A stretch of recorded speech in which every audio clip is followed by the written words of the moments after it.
Hello, welcome everyone.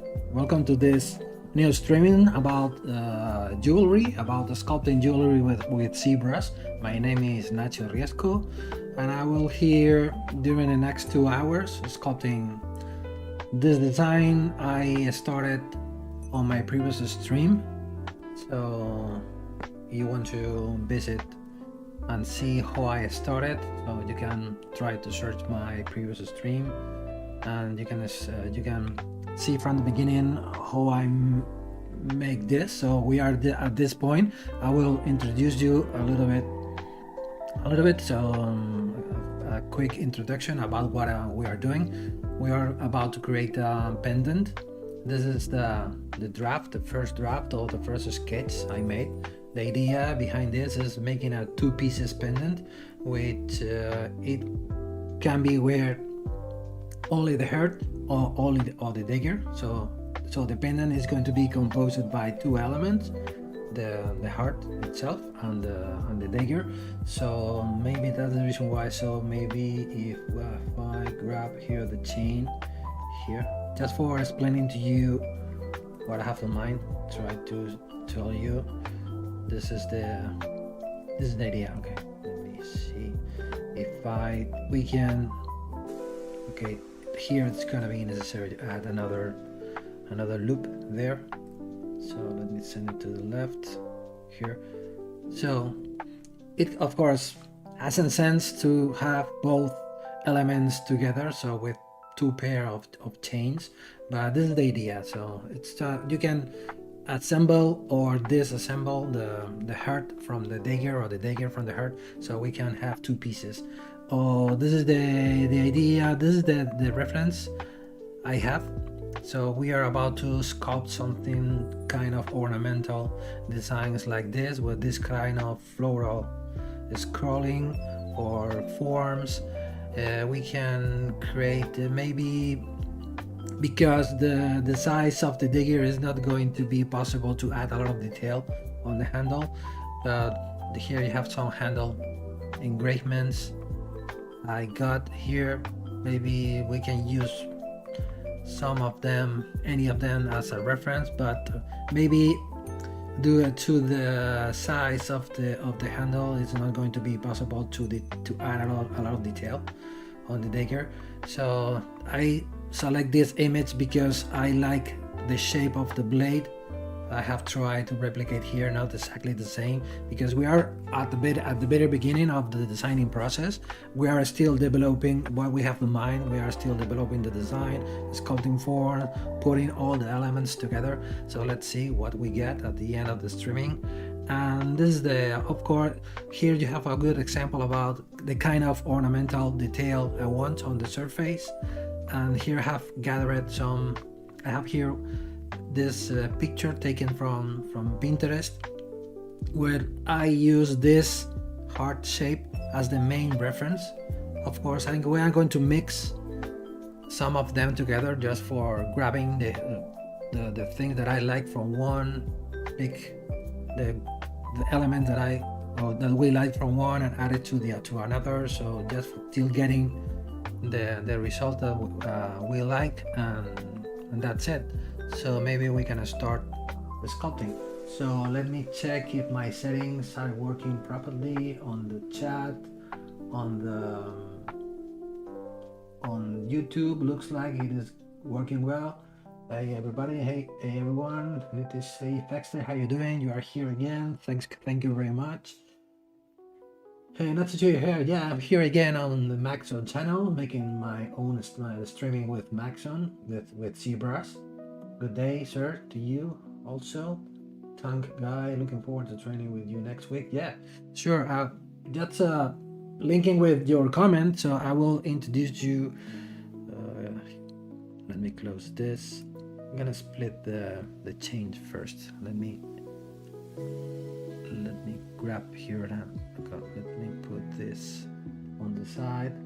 And we are not going to keep this visible, or maybe we can keep this visible but making it smaller. So let's small floating window here.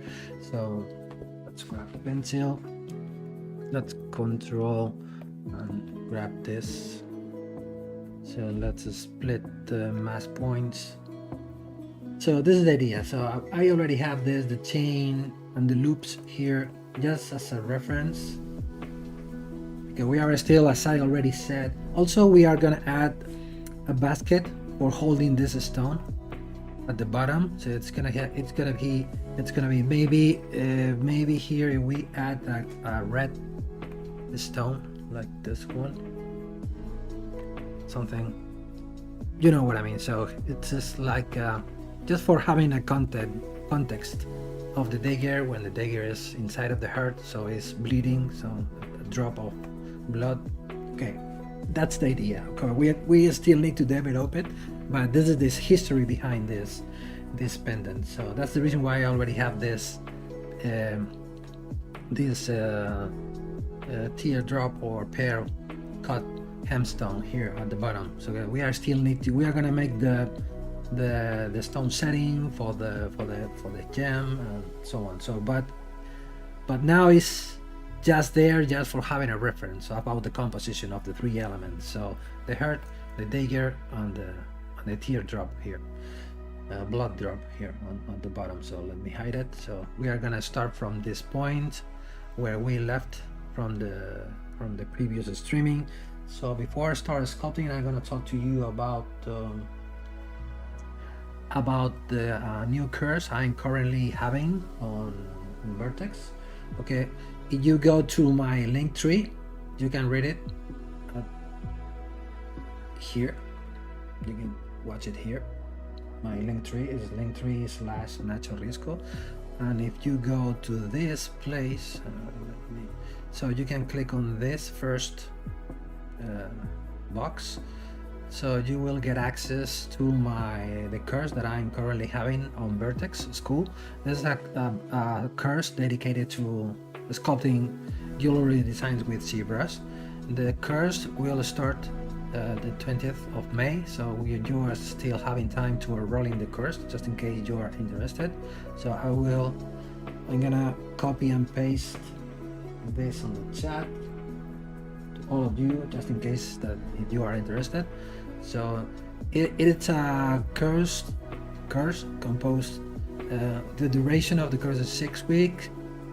The skill level is intermediate advanced. I mean, we are not going to start talking about the basics about ZBrush. We will go directly making designs with ZBrush, and it is composed by 6 weeks of duration with one live class each week. So where we are going to have a kind of live class where we are going to talk about the pre-recorded videos, because during the course you are going to be able to make 3 different designs. So you already have these 3 designs already explained through 3 different videos.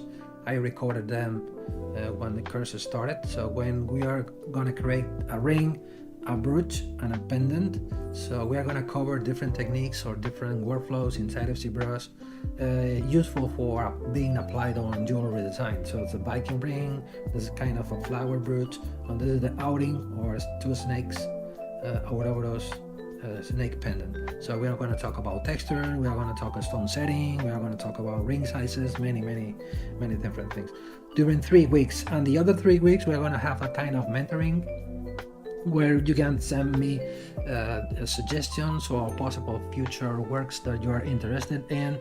So we can be talking about different many other techniques which has not been covered during the pre-recorded videos. So it's gonna be very fun to be talking with you during the mentoring live sessions about possible future or more techniques about how to use ZBrush for jewelry design. So just in case you are interested, you can scroll down till the end of the page, till checking the prices.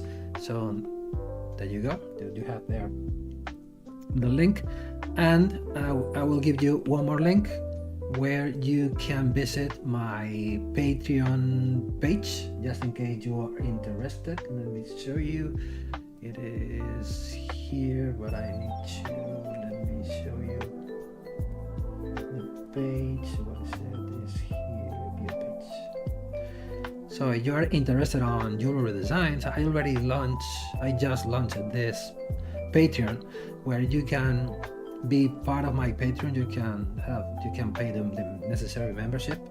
So with here you will have access to many content that I want to share here about tutorials, about resources. You can see I have launched it at the middle of April, so it's fairly new. So, but for example, you can learn about which are the more useful plugins for being used on jewelry design. You have a video explaining how you can hollow out your design with ZBrush. Also, for example, you can, let me show you more posts. You have here some of my custom brushes designed for making a stone setting. Also, we are going to have a private Discord channel where we can discuss, and you can contact me or asking me whatever you want about the ZBrush. So I will be there for helping you, and that's it. So just in case you are interested, so I will share the link as well on the chat. Let me see. I'm gonna put it here. Yeah, there you go. So you will, as easy as to try to pay the membership. The membership is gonna be very an easy access. Only one tier for pay, so €6 a month. So with this amount of money, you will have a lot of content about ZBrush and jewelry. I will remember you this at the end of the streaming. So because I'm here for being sculpting, not talking. So I'm showing to you these links, but I will showing to you at the end of the streaming anyway. So just in case any of you are interested on this stuff about ZBrush and jewelry. Ok, hey, ¿cómo estás, Michelle? Bienvenido al directo. Bienvenido al directo, y we can go ahead with this design. So let's see what we can do. Yes, I will try to pay as more attention to the chat. So if you want to write comments, questions, so you can post here your comments and your questions about what I'm doing, or about any doubts or questions you are having with ZBrush, and mainly with ZBrush if you are making jewelry design. So, well, we can be talking more about 3D printing, about product manufacturing, the kind of product that we are making as a jewelry pendant. But for example, if you are making figures or another stuff which is going to be necessary to be manufactured with 3D printing processes or for CNC machine processes. So I will try to help you just in case you are having any question. Okay, because my main work is not only about jewelry, I also make other stuff about everything related to product manufacturing. Let's see. Okay, let's start working. So this is the idea that I have. I'm going to, because I already said that the idea is to having two elements, the heart and the dagger. Both are going to be possible for being assembled, one on top of the other. So it can be wear separately or together. So I think it's gonna be a good moment to start thinking about the assembling system. So let's see, let me append the cylinder here. Where are you? You are here. I'm going to make it bigger, make it shorter. Yeah, maybe something like this. And let me hide the dagger.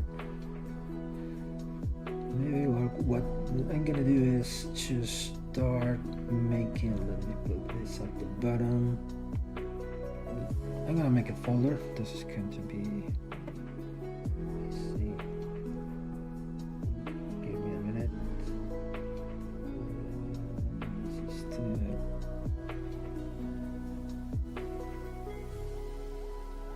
This is the day here.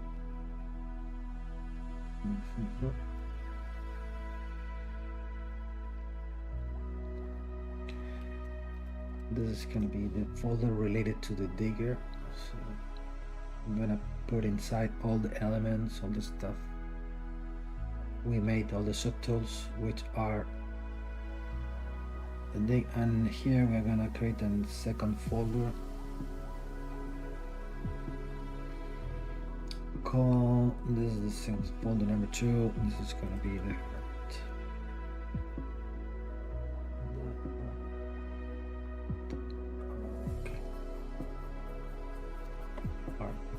let me put this, you should be here inside, this one, maybe this one,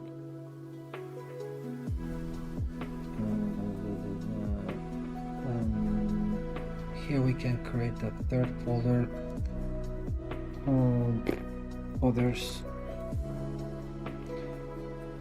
just for having everything organized, because when we start adding many subtools, we're gonna start growing our subtool list. Sometimes it's gonna be very difficult to find what we want, or to hide or unhide what we need. So a good thing for having everything organized are the folders. So let me put everything here inside.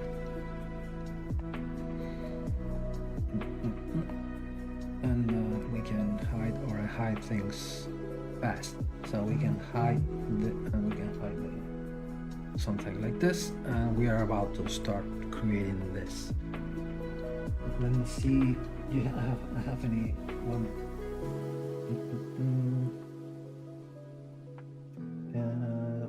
Recommended a lot of fun. Thank you very much for recommended text. Question: how often do you use alpha pattern on your works? And if so, do you also use Substance? I never use Substance Designer or Substance Painter before. I'm not a Substance user, but I make my own alpha patterns within ZBrush. I have been explaining it many times here during my previous streamings. I use this plugin.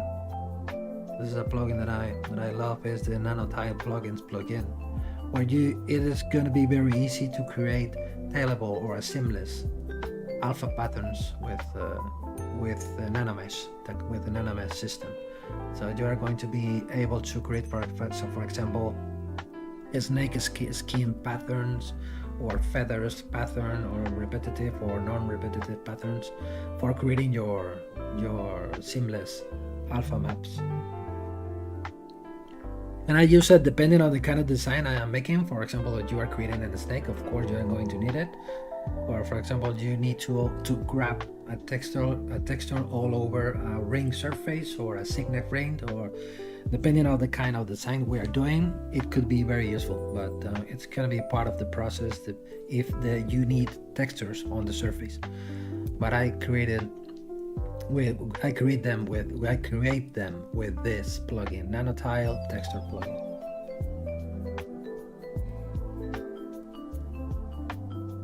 Okay, so let's see. What I have in mind is, for example, when you are assembling one element against the other, and I think we should think about which could be the safer way to keep the both elements together without having the risk of lose one of them. So the first thing that came to my mind is using this kind of simple system. So for example, the first thing that I want to check is how big is this cylinder. I just put it here because when we are creating products, the measurements are very important to take into account, just for knowing that we are using the proper scale and the proper measurements. So let's go to the Scale Master plugin. Okay, first, ZBrush first needs to unify. So it is 6.5 millimeter wide and 2.5 millimeters tall. And from this view, I think has sense in terms of scale. maybe according to the heart, the first thing that I see, maybe it's a little bit big, but let's see if it works. I'm going to create a new folder here. This is the connecting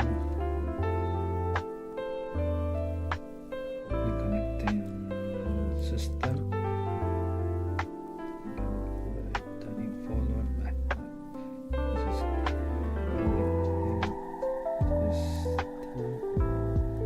okay, because I'm going to duplicate this.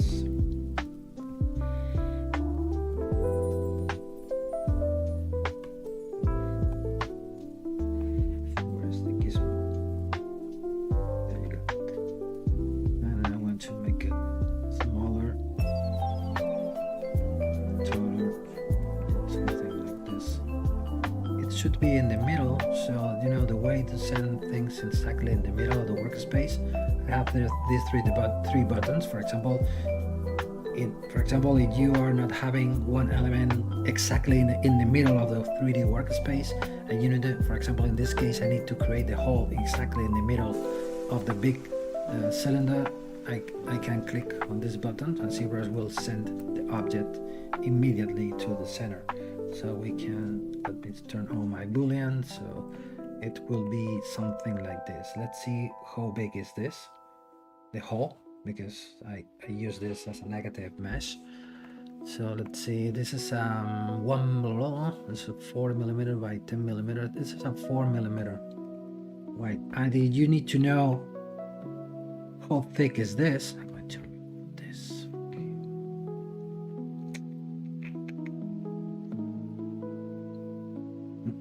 Okay, you need to know the thickness of this. You know that you can use your transpose line to start grabbing measurements. From this point to this point here, I am reading on my top left corner 12479 millimeter, maybe 1.25 millimeter. Okay. In terms of consistency, maybe we are right at this point. And for example, if we turn on the dagger here, so the dagger is going to be necessary for being assembled. You can see the form, it's a bit of a problem. Maybe let me transpose the whole set here. Just pull it up here a little bit. Because the thing that I have in mind is having a kind of half of a turn screw. Just when you can put the dagger inside of the hole in this position, and you can turn it 45 degrees. So just for keeping it secure inside of the connection. Let's see if we can have a good connection since when we are connecting and disconnecting the dagger from the heart, just for turning 45 degrees. So for that we are going to need to have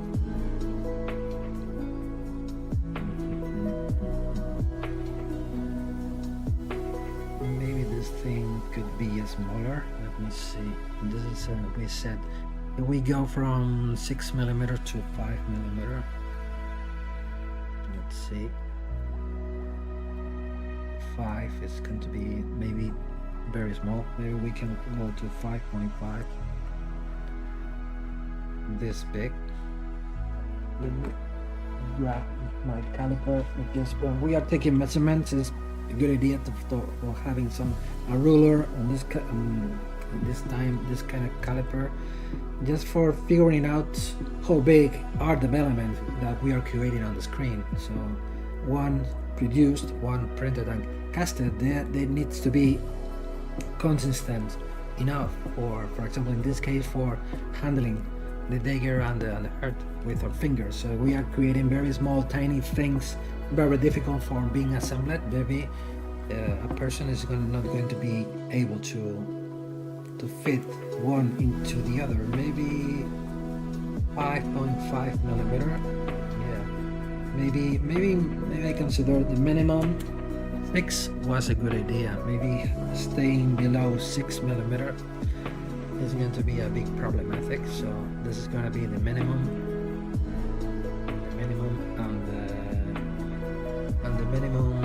space for this we set here, it is 4mm. Okay, we can follow with this.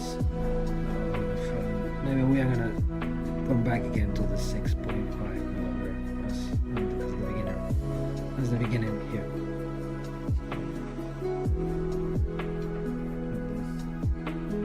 And now we can let's see. So we can. It's just we're gonna need to think about the assembling system. The assembling system is gonna be something like this. Okay, I will show you. So let me hide this. Let's duplicate this. Let's make it smaller with the transparency on.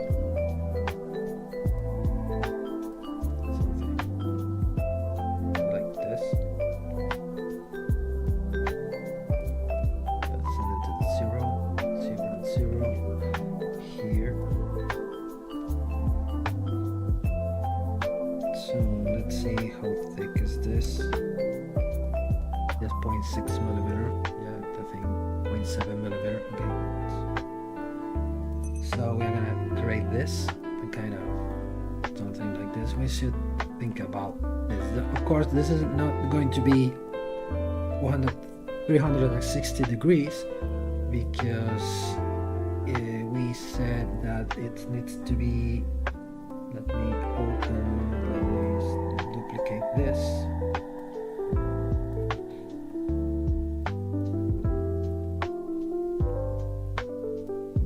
We need to make it smaller. I'm gonna put it here. Make it smaller. Let me grab this portion. Something like this. I'm just showing to you an example about what I make it. So let me put this here.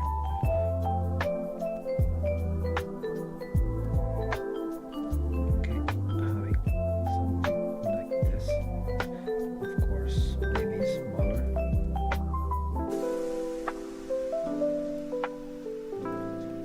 Okay, something like this.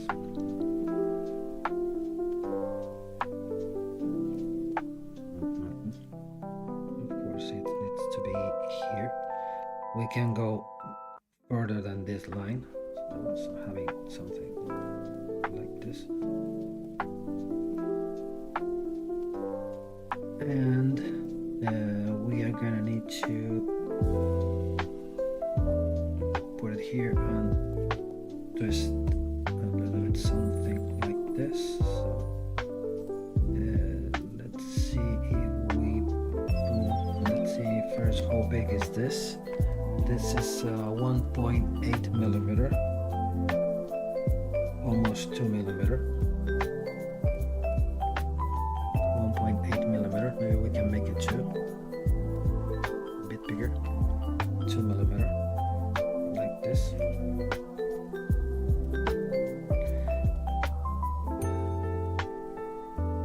And here, maybe this is gonna be necessary to have half of this. We can use the clicker.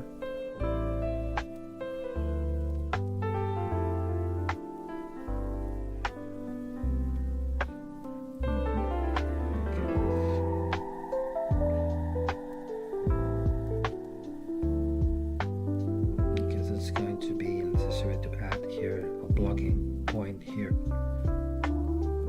So maybe we can add a cube here. Insert the cube.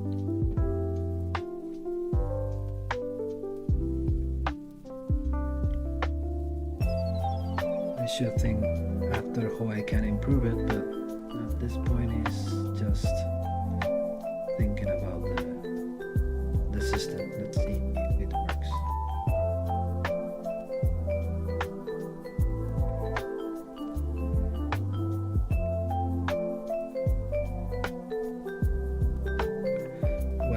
good thing that we can do is turn on the 3-axis, go to draw options and change the elevation from -1 to 0.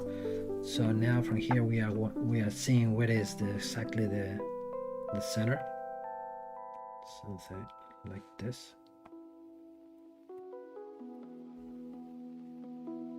We can have something like this. No, these things should be something more or less like this. This, okay, like this kind of work. And this should be here. Okay, just for having this.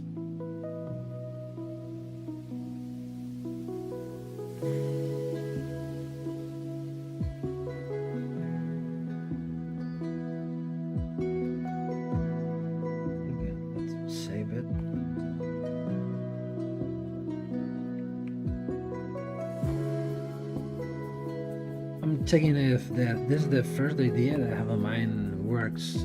Or the next step is, let's see how to integrate this element into the design, because like this we are just watching it floating in the air without any sense in the middle of the earth. Maybe let's see after how we can integrate it on the design. So this is, for example, we can now grab the handle. For example, let's duplicate this and duplicate this, just for having a reference. Let's merge them down. Let's put it here inside of this folder. This needs to be here at the bottom, or not being as affected for any of the subtractions. Something like this. And the blade, we're gonna need the blade, a copy of the blade as well. So let's duplicate this.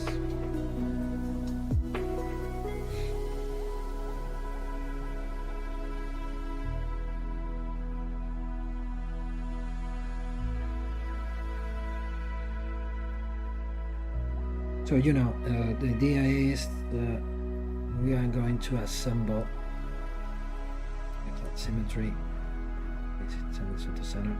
So they will be introduced in this position, and then when we are turning it 90 degrees, they will be blocking and being safe on the position of the pendant. Of course, for that we are going to need to change. We are going to need to change a little bit the shape of the blade, a little bit, of course. And it's going to be necessary for. If I go to the pendant, to the heart, let's go to transpose set. It's going to be necessary to make it a little bit bigger, not too much.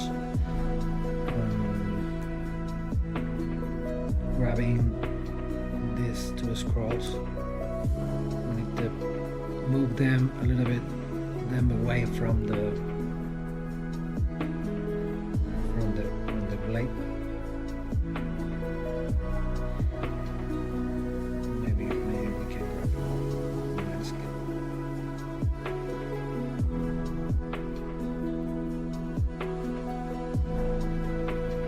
We can open it, something like this. The same thing with this.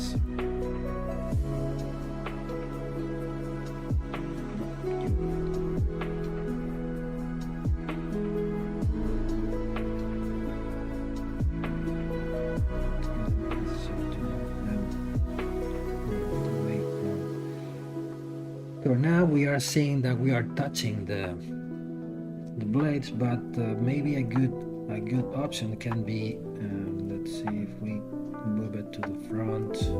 Let me undo it. Let's leave it as it was before.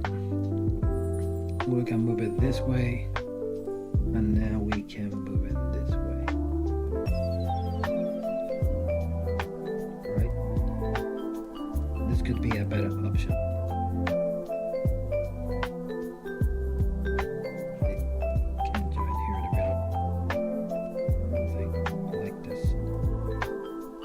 not going too far away from this because we don't want to make a very thick and bold piece, and we are looking for a more delicate composition. And here it's gonna be the same thing. Here, let me make a mask.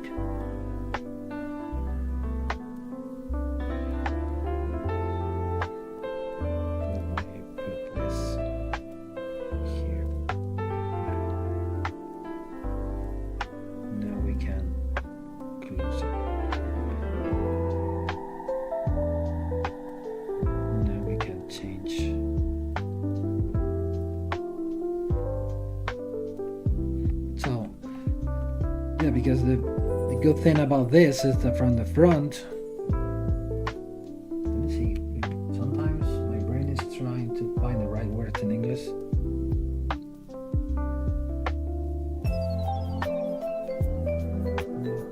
To stick.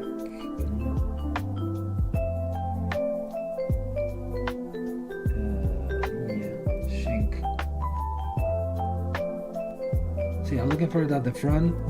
The feeling that the dagger has been sunk inside of the heart, so not just watching the dagger floating in the middle of the composition.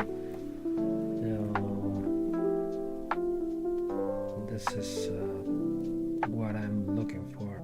Maybe this here. Maybe we can make the blade a little bit longer. Maybe we can change this.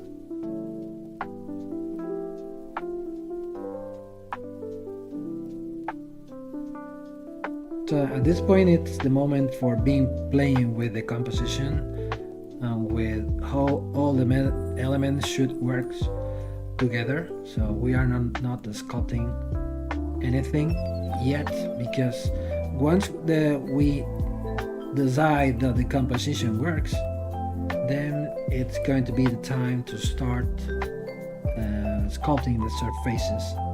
But if we spend time now sculpting or adding details at the middle of the process, we realize that the connecting system or the balance or the composition doesn't work.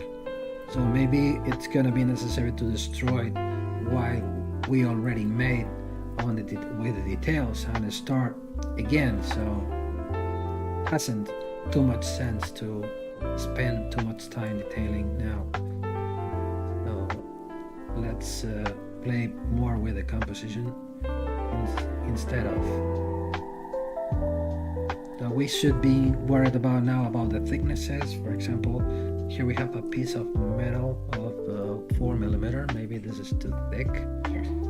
Maybe we can pinch this a little bit to make it a little bit thinner.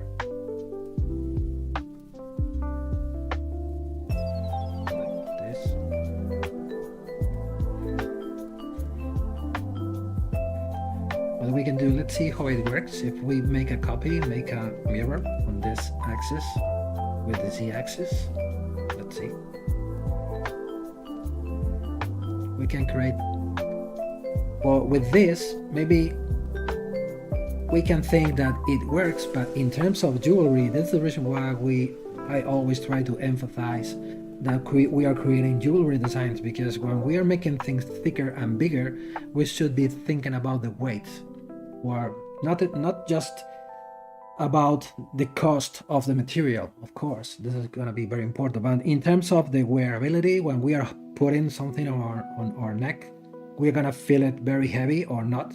So we are going to try to make it as softer and more delicate as possible. So in this case, we can think it could work by here doubling. For example, now if I take this measurement, we went from around 3mm thick of this wire till having here a block of almost 9mm. 9mm is almost as a centimeter. It's gonna be a very thick thing. So in this case, could be a good idea, but what I'm gonna do is trying to find a better solution.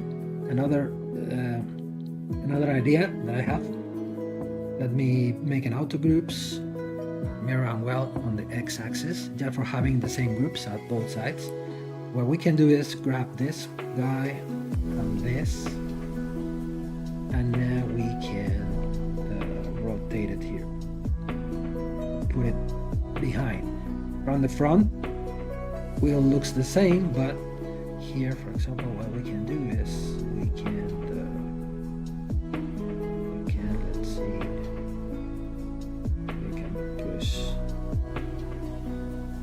this here.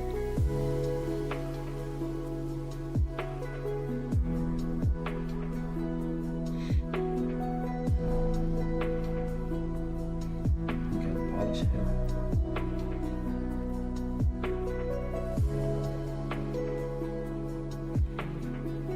Maybe today is not going to be a very common sculpting session that you are currently watching on this channel, where artists are sculpting characters, or mainly characters. So here we are deciding how to create a pendant, but not sculpting it, just making it with measurements and with composition. We are talking more about design than purely sculpting. So we can do this. I like it. Another thing that I can do is I'm gonna split this. I'm gonna keep it on a separated subtool, and I'm going to do is, because I don't like this line which is completely straight. Let me open my Epic pen to start painting on the screen. No, here we go. Here you go. So we have, for example, what I'm watching here, I have here a 100% straight line. In terms of design, doesn't work, in my opinion, very well, because if we are watching it from the front, the composition, everything is composed by curves, many curves, flowing, and here when we are watching the pendant from the sides, we are just watching a straight, hard line here, and I don't like it. So let's see how it works if we go something like this. So maybe something more like this, more flowing line. So it's gonna be necessary to start grabbing this portion and bending it a little bit to this part, just for breaking this continuity that we are having here. Instead of having a straight line, just start bending it for making a more interesting composition. So how we can do that? So very easy, Okay, we can have two different techniques. Let me try one which I'm not very familiar with, but let's try it. So we can turn off the symmetry, send the gizmo to the center of the object. Now we can rotate it a little bit, pressing the Alt key for keeping open the lock.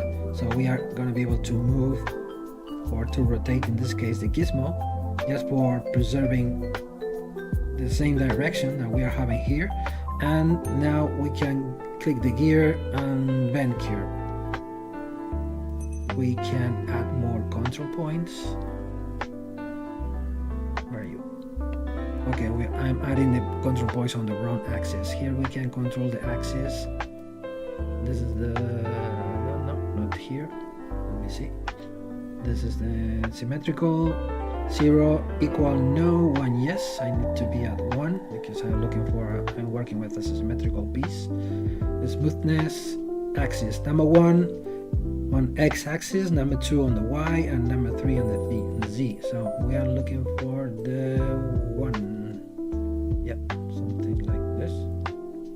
No, the number 2 on the Y axis. Maybe with less control points. Maybe this is gonna be enough, so we can start bending it, but I don't want to have a symmetrical modification here, so let me turn off the symmetrical. So we are just using this. I'm gonna open an extra point. That's more heavy here.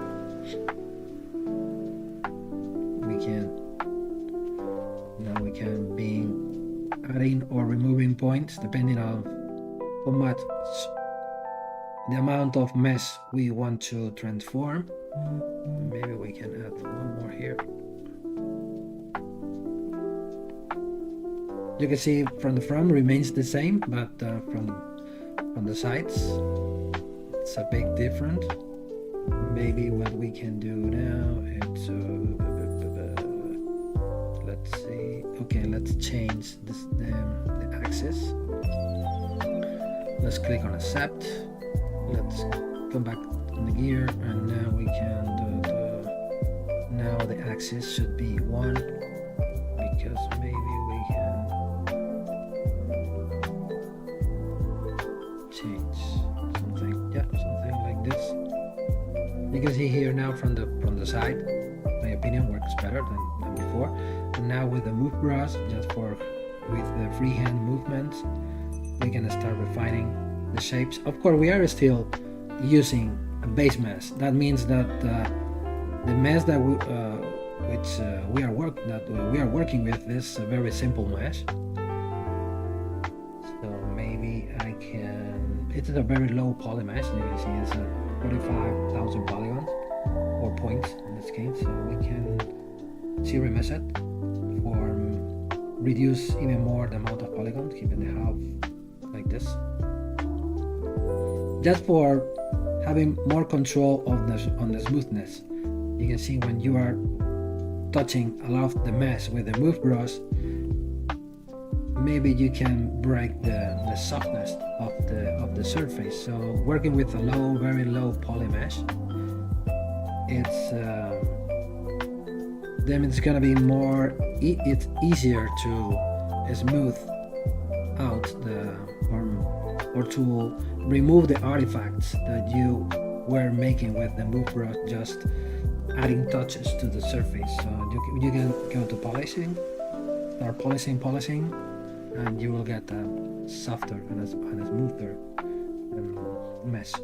So let's see. So I think I like it. I like how it looks like. No comments, no questions. Okay. Okay, I keep working. I suppose that the chat on Twitch is working. I'm not sure, but here the OBS is saying to me that the comment has been posted on Twitch and YouTube. Okay, it should work. Okay, we can, and now we have a better way to integrate this part here.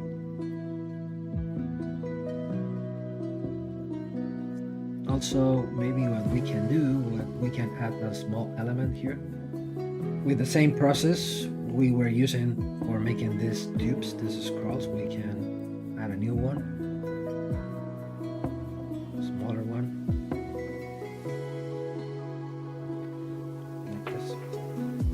Okay, let me split it from the mesh so we can now polish it. Maybe we can make a more dense mesh.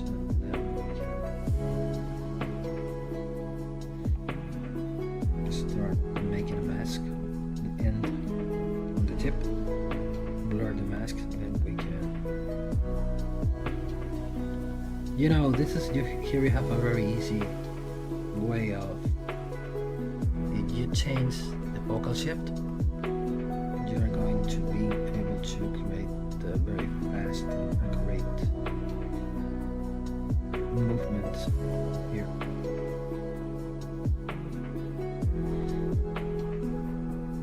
Even apply a negative or positive in this case. -100 is the default settings. You can go till 0 or go in older. So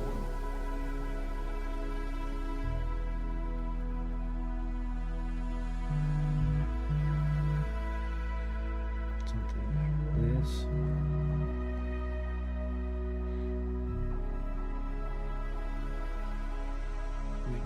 Oops, this up. What I'm doing is I'm just adding this small little tube here, just for trying to find a good way to integrate, or well, in this case, how to hide, to make it less visible.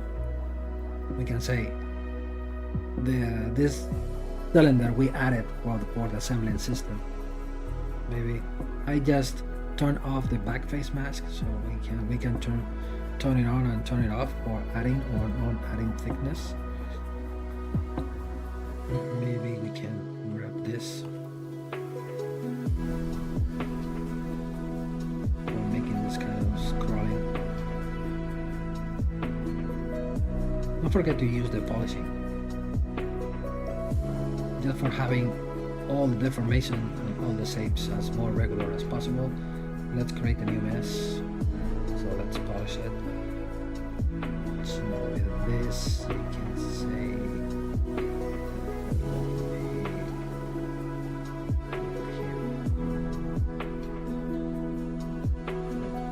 push this to the front.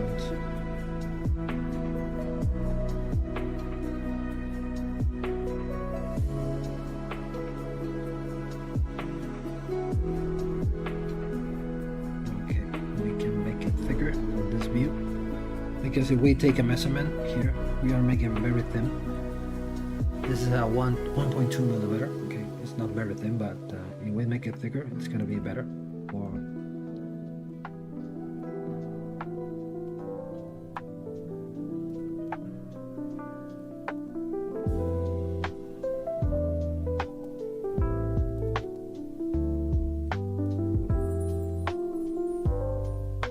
Okay, you can see here we have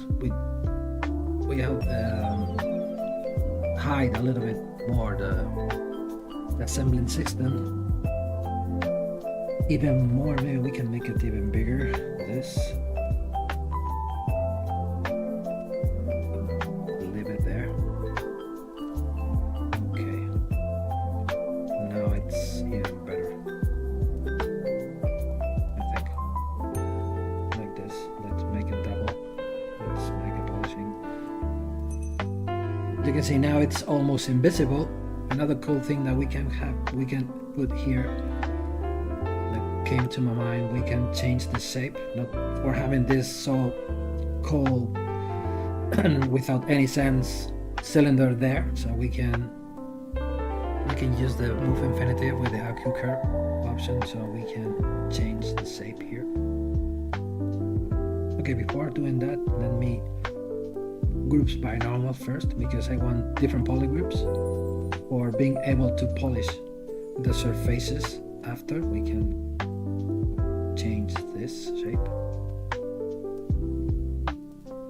Let's see, you can see here I just added a decorative element here.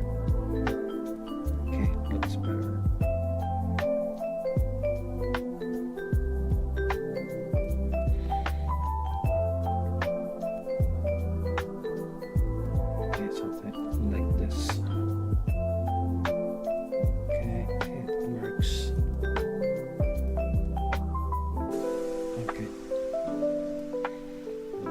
Starts looking good, I think, my opinion. What do you think? Do you like it, or do you think it is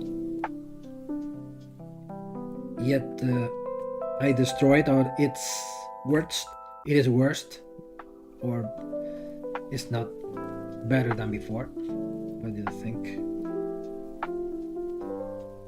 Let me know it on your comments.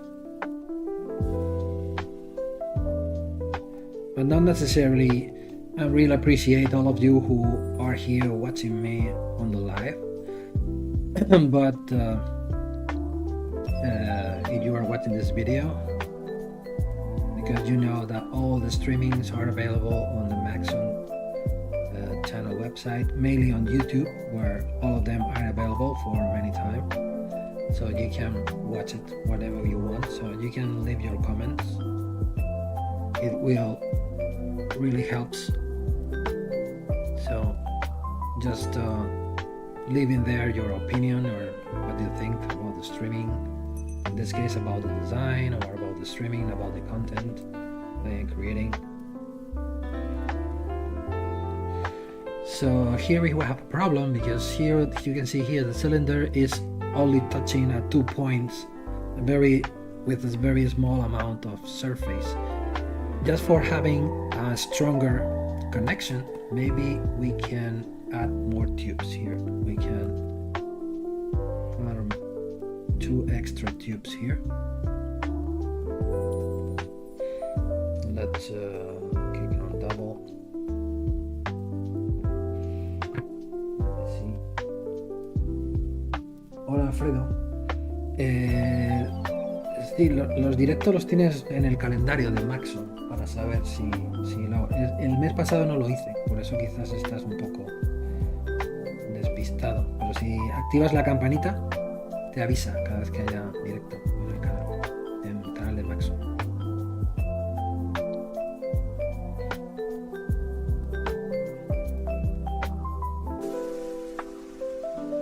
So we can make it here thicker.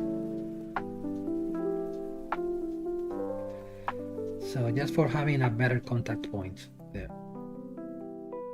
When we are making a product, most of the time when we talk about jewelry, we are creating small objects, and we need one of the many things that we should consider when we are designing a jewelry design or jewelry product is the consistency or the durability. So it's very simple or very easy to break. It is not a good product, so we should think about the consistency and the durability in time of the product. So that's the reason why I just added these 2 extra tubes there. It's a extra decorative pattern, but it's gonna make a safer and a stronger connection point between the ring and the heart. So okay, let's go with more things.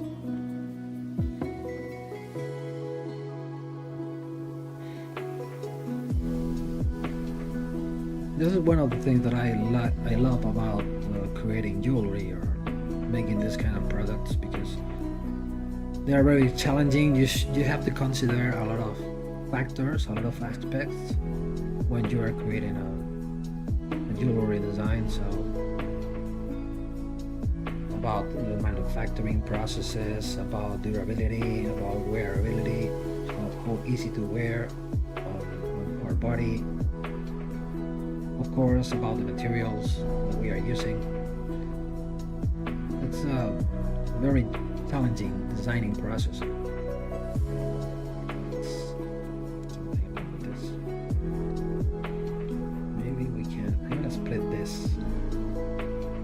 Because sometimes it's easier for keeping elements separated, because when we are working, before being worried about having the topological option or not, it's better to start splitting everything into small objects or small parts, so we are going to be able to handle them individually. So it's gonna be better. Let me write a message.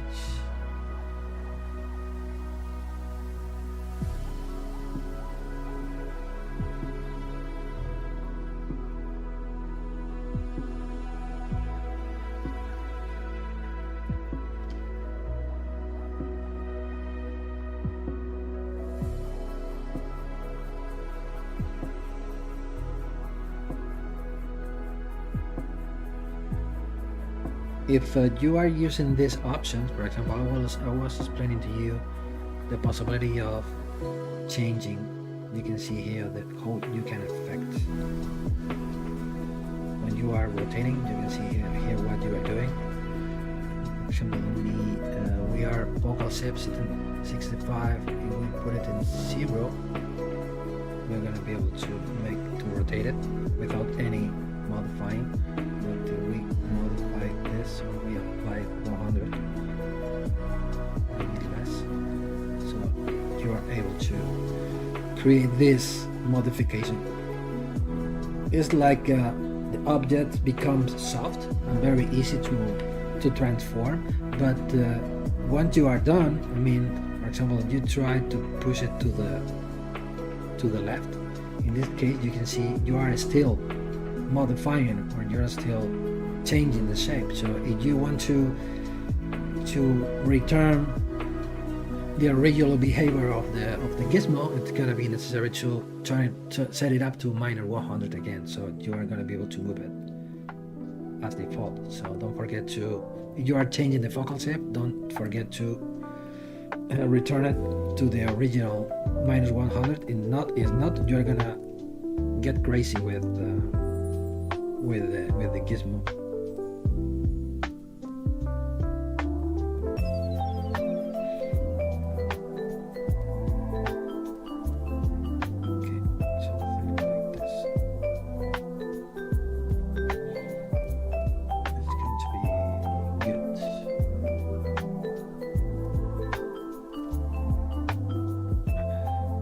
Maybe we are creating a pendant. You can see here, this is the end is pointing to this side.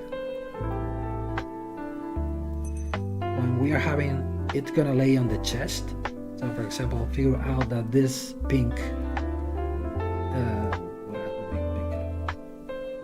this is the pink line is gonna be the chest.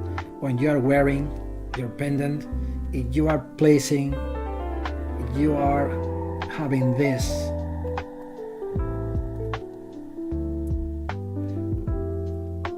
pointing to this direction, you can hurt your chest, or for example, not your chest, but you can hang, or I don't know how to say it, you can scratch, or I don't know how to say it properly in English, your shirt or whatever you are wearing. So it's not gonna be a good idea for having this. Here we have a good composition, something like an S here, but I think it's gonna be necessary to change the orientation here, just for avoiding this pointing direction against the chest.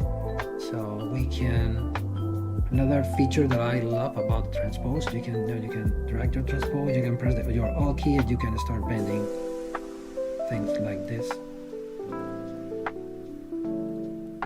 Maybe not so pointy, not so sharp, of course. So maybe we can, but from the front it works. But it's gonna be better, or facing to the front, this this ending, this point, this peak, or this peak, or whatever you can call it, and avoid to bend into the back, because you can hurt your chest of the clothing you are having. I made something wrong here. Maybe I moved this on the wrong direction, because I prefer to keep these two curves in front on the dagger. Let me make a mirror on the z-axis. Okay, something like this. It works better. And now it's gonna be necessary to put it in place. Something like this. You can see here from the side, the design, it's not so boring than before, where we were just having a straight object. Now from the side we are making some kind of movement, not very thick, because we are looking for a bit delicate design, not very heavy, but we are watching movement from the sides.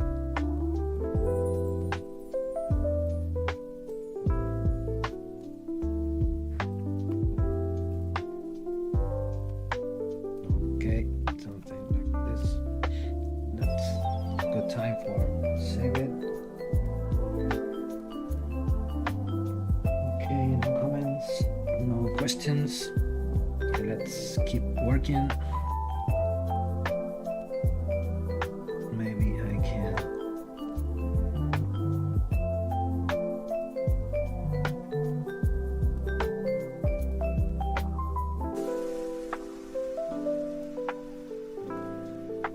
Here, and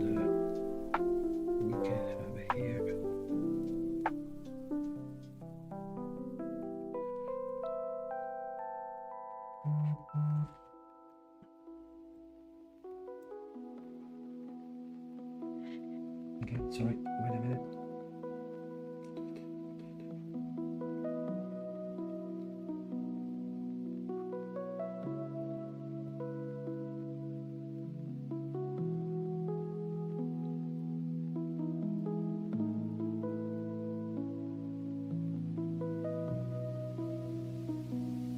Sorry.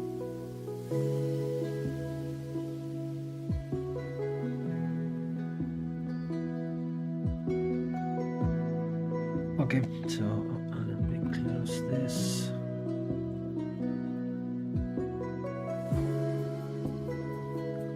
Oh, you're right.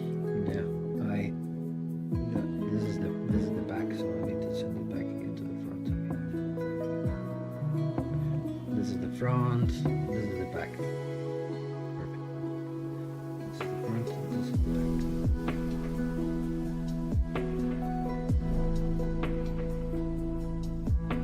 So maybe could be a good option. For example, when we are creating jewelry, we should think about the consistency, about the strength of the piece. And for example, this kind of design has sense for being manufactured with silver. So maybe with oxidized finishing. And the silver is a very soft metal. So it's very easy to bend, very easy to break if we are having a small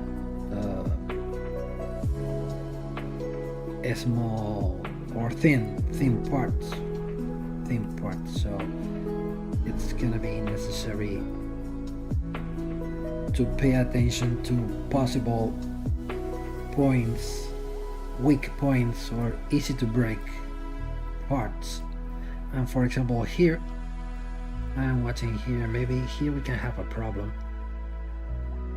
Of course, we are not saying we are going to grab the piece with our fingers and we are going to break it or we are going to bend it manually. So well, when you are wearing a pendant, you can hold, let's see, what was the word? Let me see.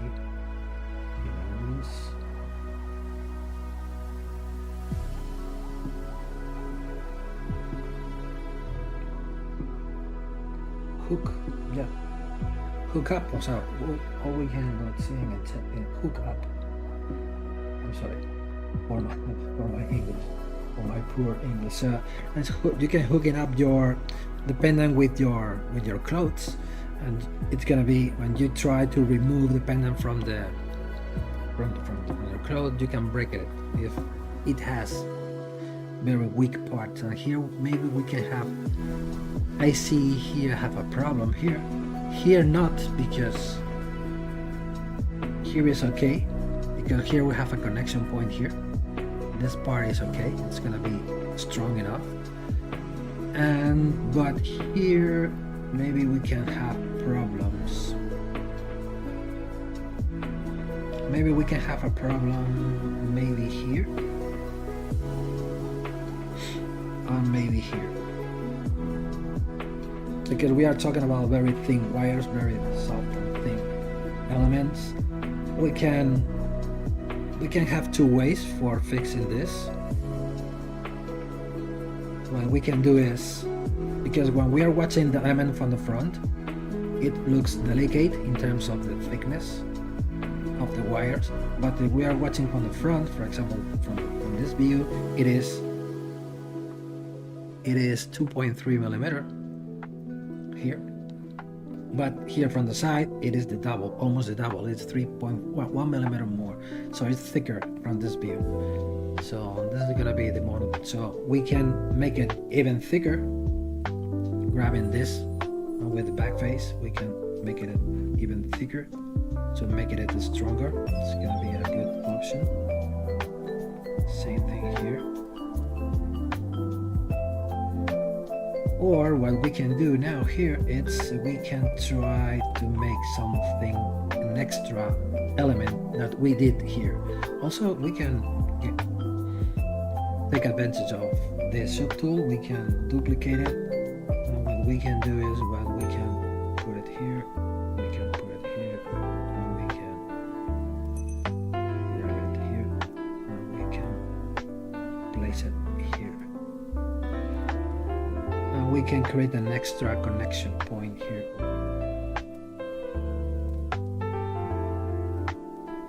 Instead of making it thicker, we can add an extra scroll there, and we can get a thicker connection point there. So we can make it here. We can push this down to hide it, and we can put it here. Yeah, something like this. So from the front, looks like we have another layer behind. So it's more decorative than before. And also what we can do is, let me see how it works. If I grab the ending, let's try, and we make it longer here.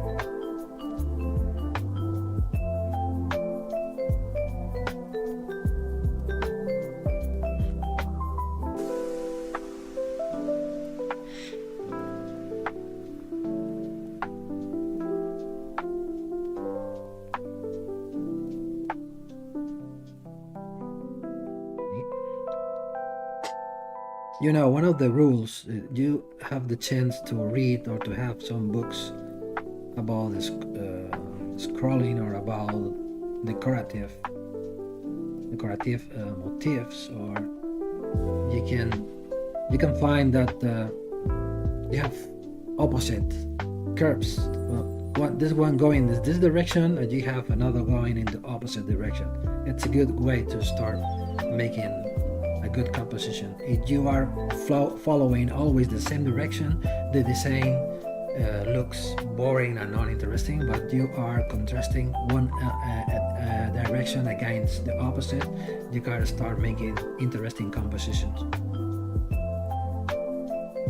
Make this thicker. So now we can create here a negative,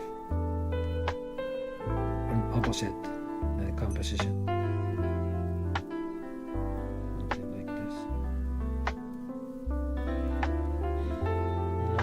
Air here, but here maybe the problem here it is,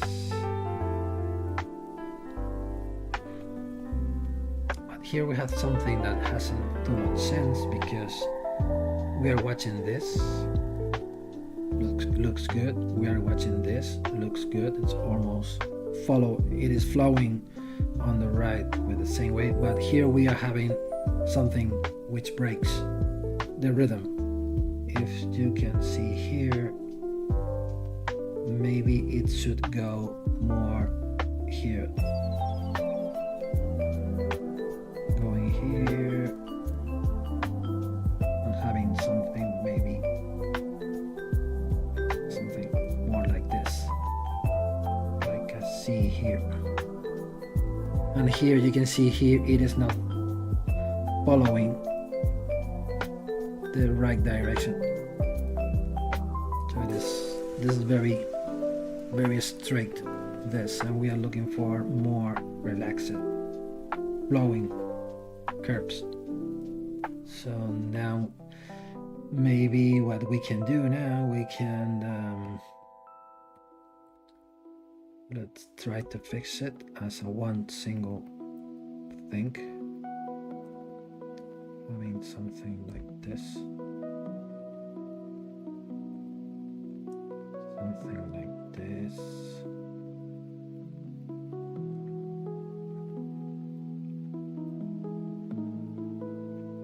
You can see now the curve now looks more relaxed, and here you are watching more better flow, but maybe here this is very thin, maybe it needs to be thicker from this view.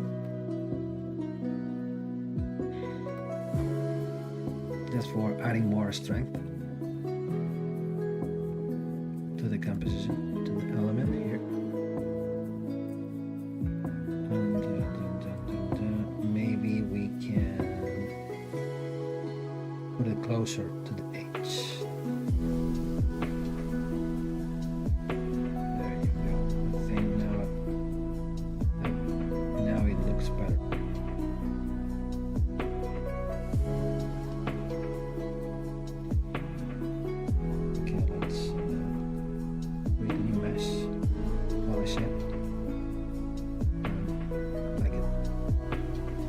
maybe here we have a problem because we have a symmetrical thing here.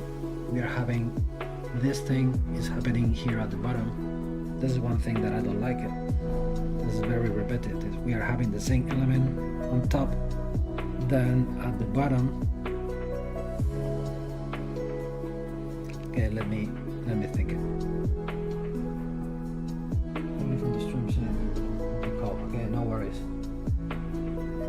Thank you very much. So now, okay, so I think we are done with the composition. I like it, how it works. Maybe it's time for save it. What time is it? That is okay, we're still having time.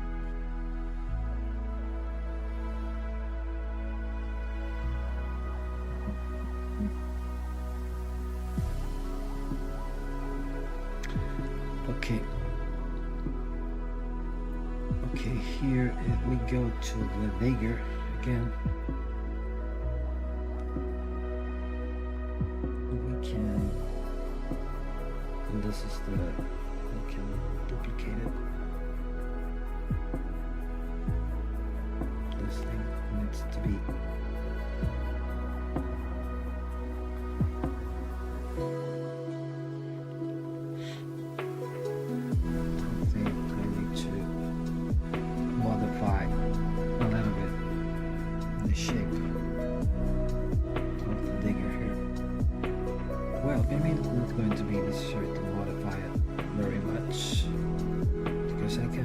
keep the same. I'm gonna mask it.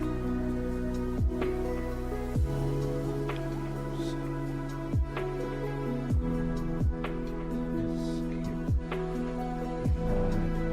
white, no, that hurt. Because we still need a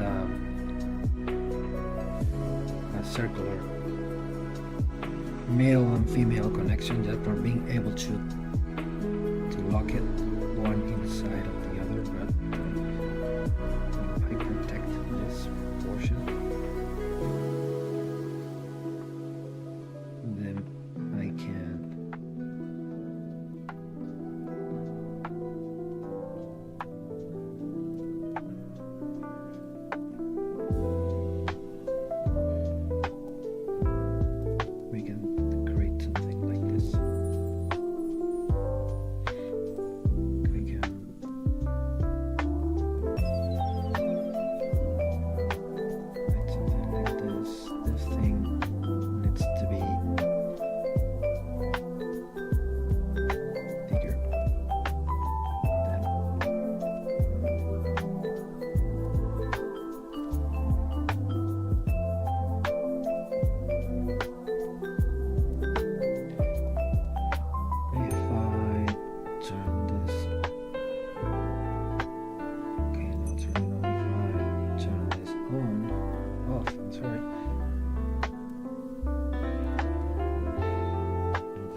something like this, and the blade needs to be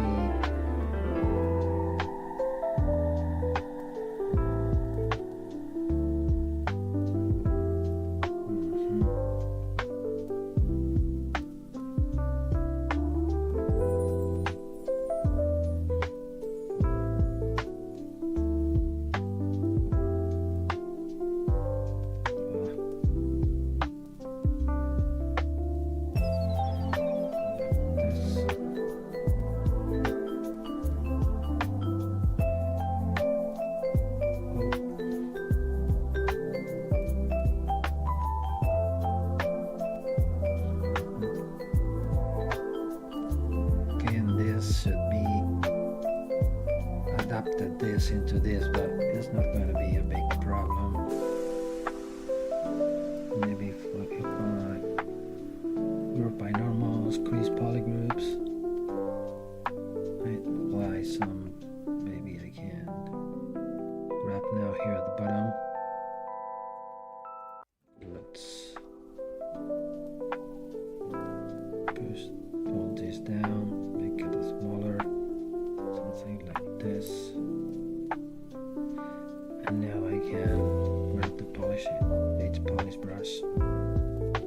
because the important thing is going to be this portion needs to be circular or almost circular.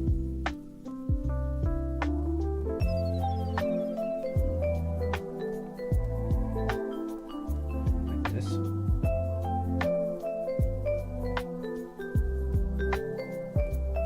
It works something like this. Lower.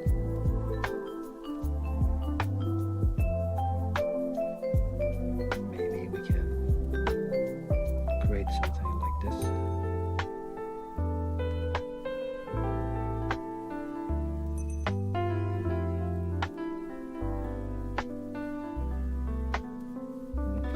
Series method. Yeah, we are having here, as you can see, all the topology is very difficult to sculpt, so we can double the same, maybe double, keeping the groups.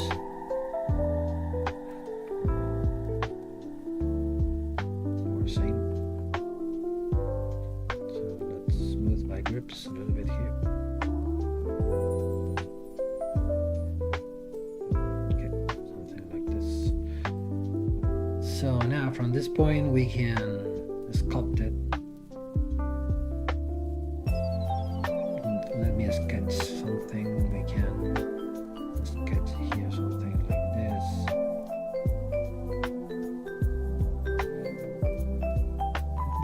This piece is going to be very small, so we should be more worried about the silhouette than the details, or the perfection, but I think it's going to be possible to assemble it.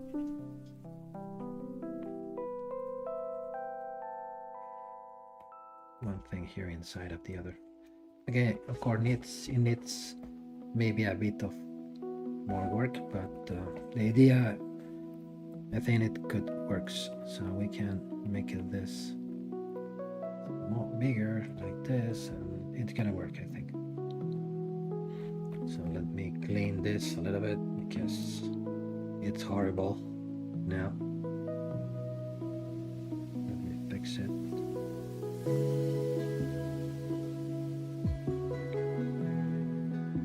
See how my camera looks like. Maybe it's too dark.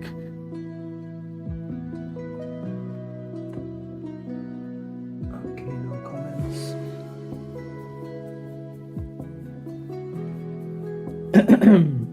Sorry.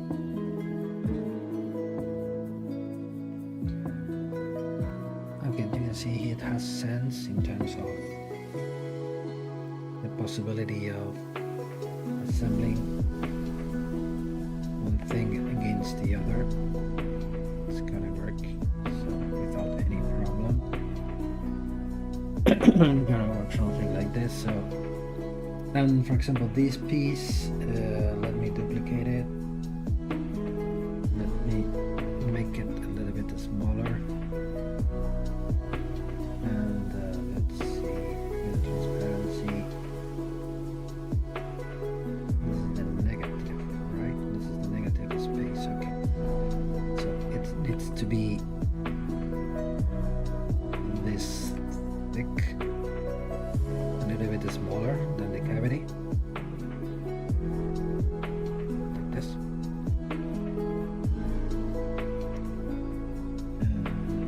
Where did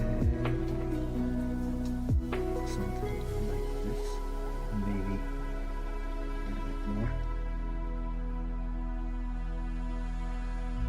Like this.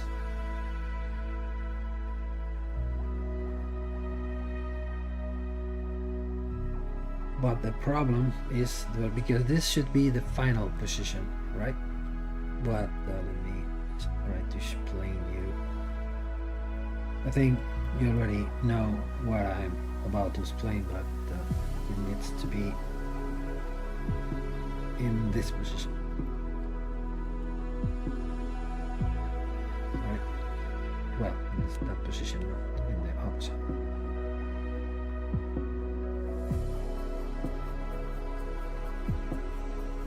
Not here. It should be sent to the opposite here. Okay, let me here. Close this, turn this on, turn this on. It's gonna be something like this. Okay. Let's try to make a simulation. So let's merge these two elements together. Let's hide this.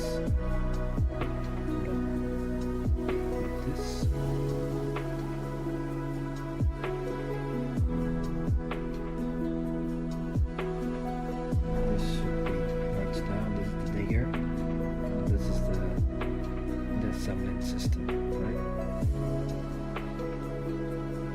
Let's make it a boolean, make a boolean folder. This is the, and let's see how it works.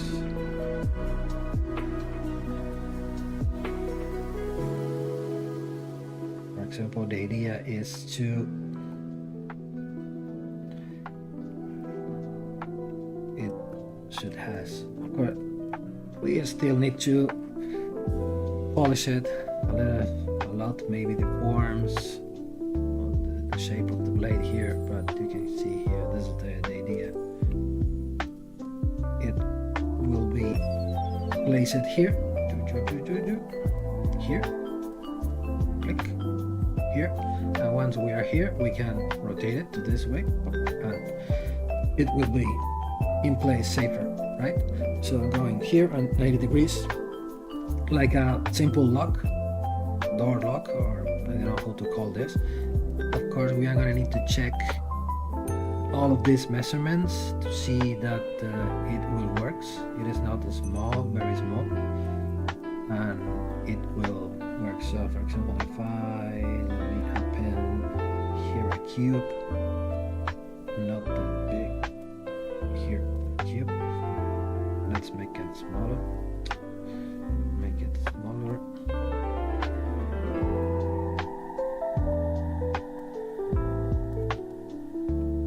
Let's paint it in red.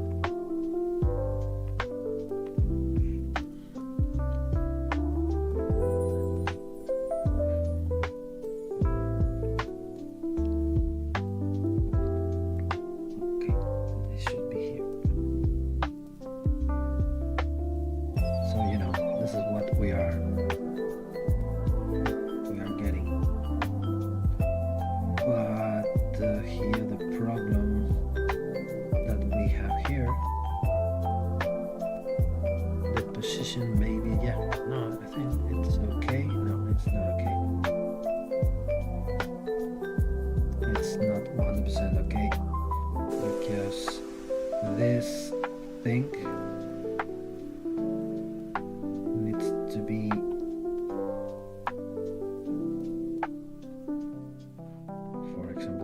element. Transpose classic. This you can see can't transpass this point. This point here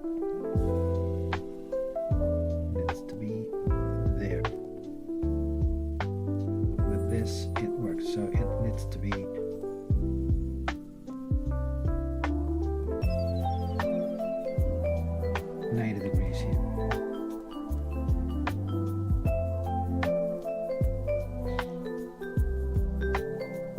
So the position, it is not going to be possible to have to get it there. So we can do this. So what we can do, of course, it's going to be necessary to move this cube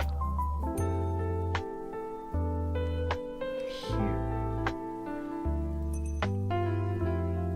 This cube needs to be here instead of there. And with this option, I think it's gonna work.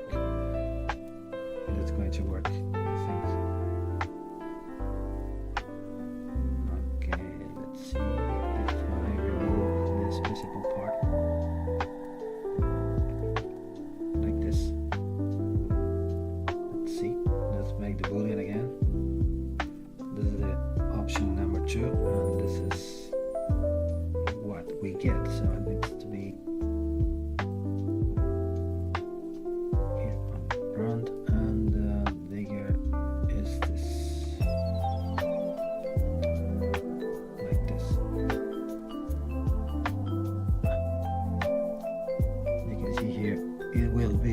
here. So I think like this it should work. It should work. And also, let's see if I move the cube here.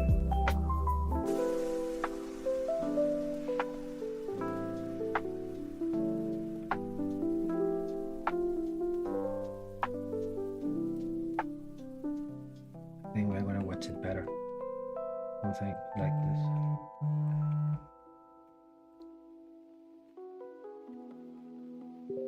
So we are going to be able to lock it and twist it for matching the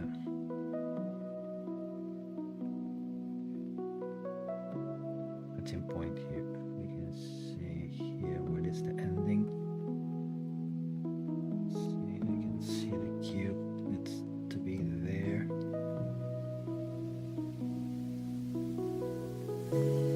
Okay, I think it should.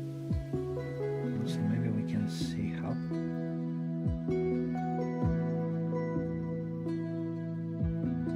Oh, I think this is gonna be the better view, just for.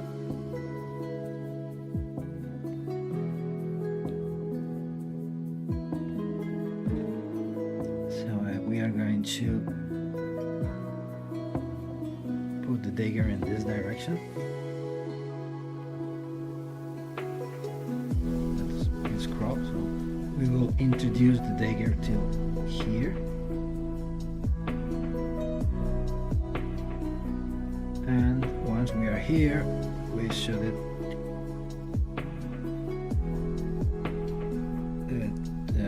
lock. So here, this is going to be the stopper. It will replace it, put it in place. But I think an extra step that maybe we should take is gonna be this.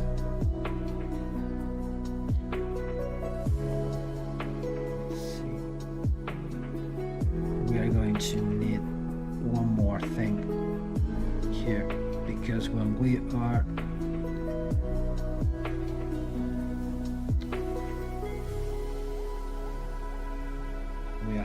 here in this position, this is the position number 1, and when we are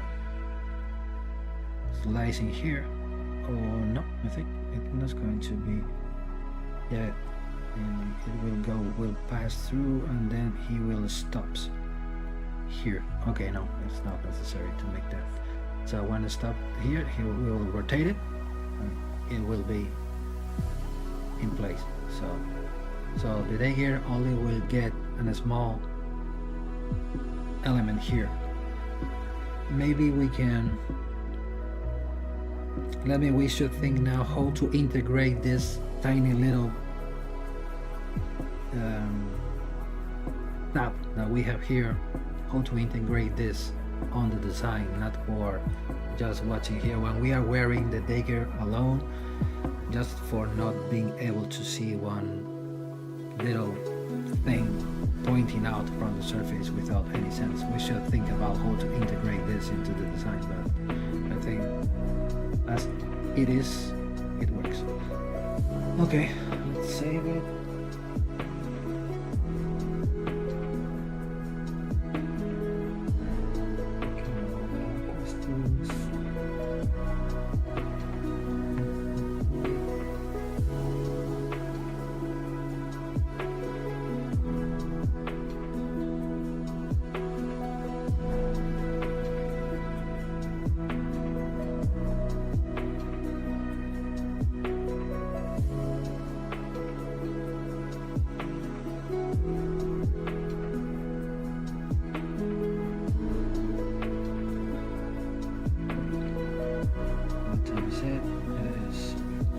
We can start working on, we almost have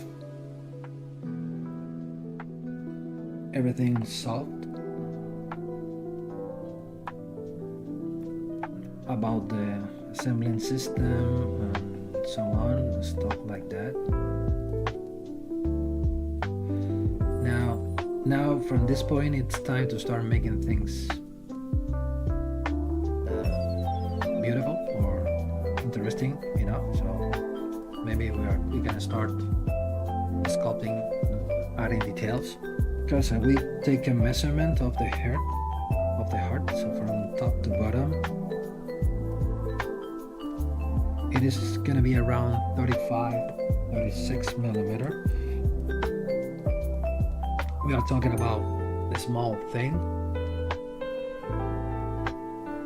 Maybe we can make it bigger. For example, if we add because the digger has a ball on top. This is I'm going to show you. This is going to be a good option for checking the overall measurements. Let me add the ball here. Maybe here we can add a stone here or something. Let's see. The idea is adding stones, some gems on the handle.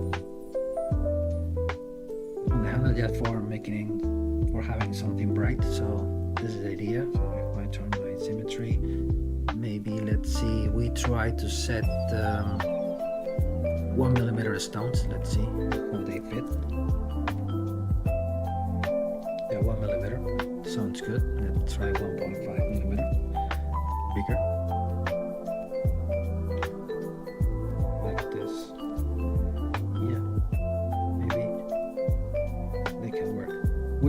I'm just sketching, right, the settings. They are not definitive. We are just seeing maybe 1.5 millimeter. There are many stones, very expensive. So let's go from 1.5 to 2 millimeter.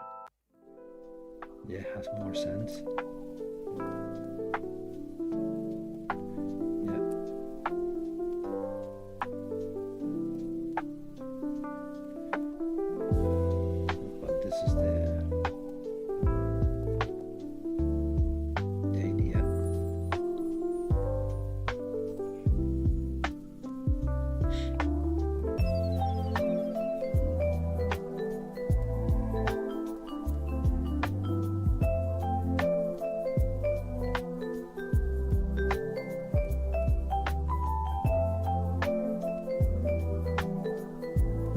Probably it's gonna need to be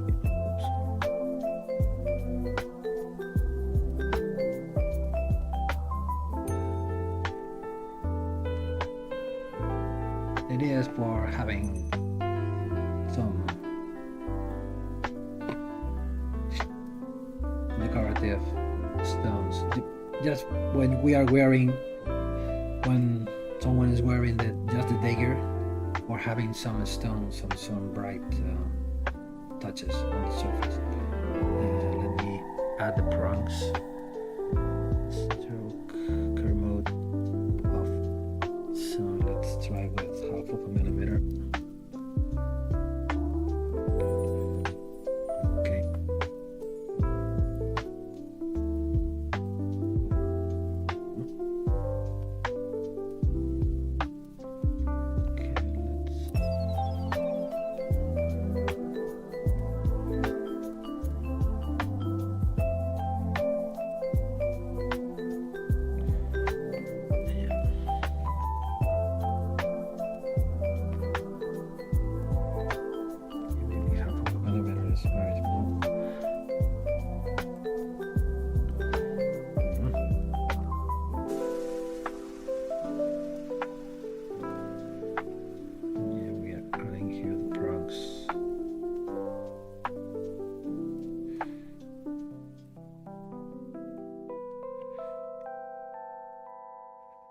Just for checking how it works.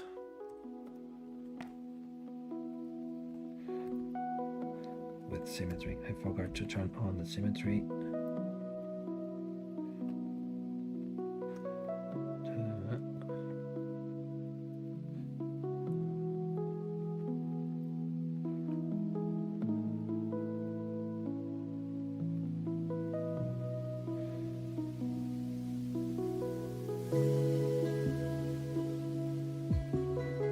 Let's check only the front view.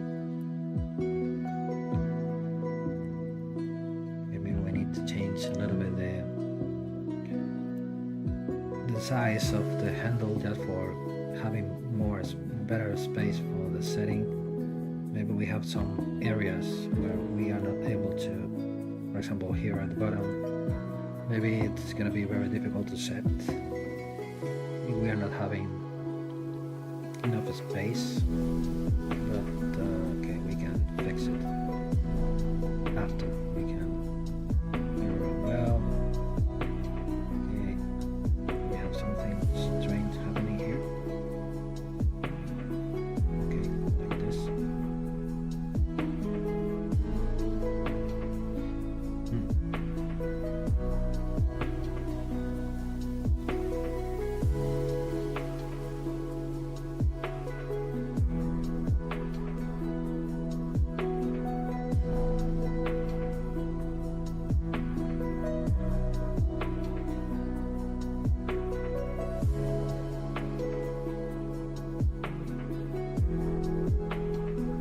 Okay, this is not definitive. It's like just to tell you one. Maybe here it's gonna be a good idea of having. I'm still working on the designing, right? So, oops.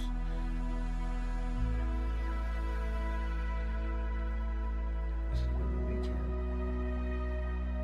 create something like this, and now we can add a sphere on top.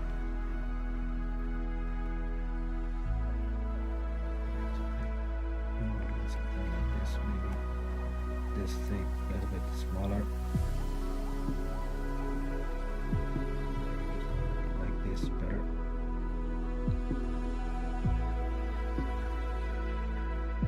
Okay, yes, we're having something like this, maybe with more elliptical shape.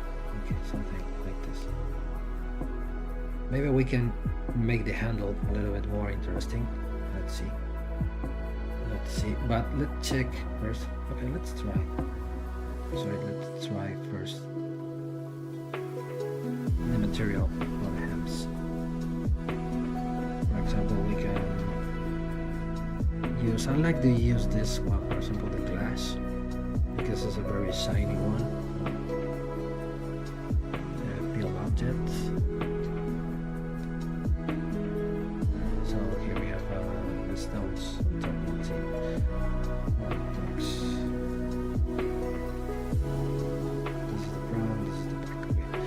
Now, a very fast way to check or to change the overall size. Of course, if we make it bigger, we will update all the measurements.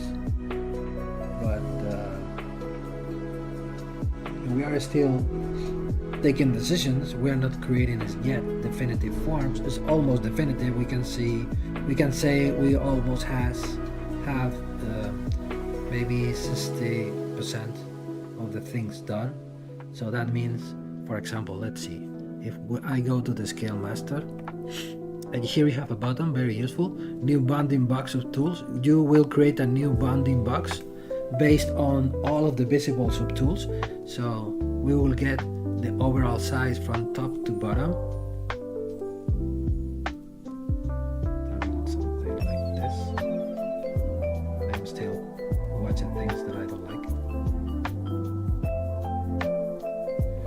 For example, here the composition of the handle needs to be lower.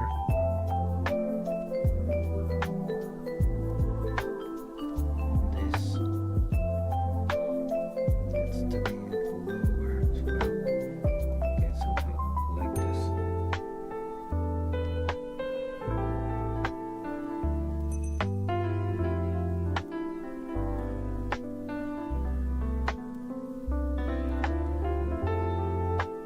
And we can play with this composition.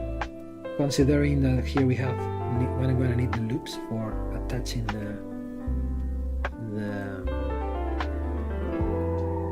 we have two little spheres here floating. You can see here. Let's get rid of them. Hide and delete hidden. Okay. So I think the overall size of the composition looks good. A good trick about this is you turn on your grid. You go to draw you can play with the tiles. For example, this, and we can start counting. We have 1, 2, 3, 4, almost 5, because the 5 is here. And here we have 1, 2, 3, and 4, almost. You can see here the overall composition. It is not 100% square. So what we can do is, you can see here we have a little gap here, till matching the relation between, it's a 4, 5 cells or squares. Maybe we can grab this.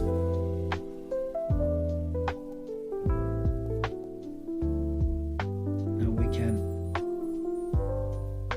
push it a little bit to the sides.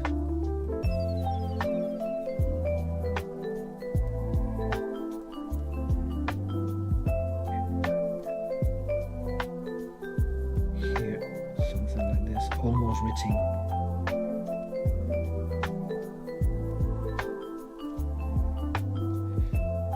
Maybe now it works better. Maybe we can almost match the 5th, having this.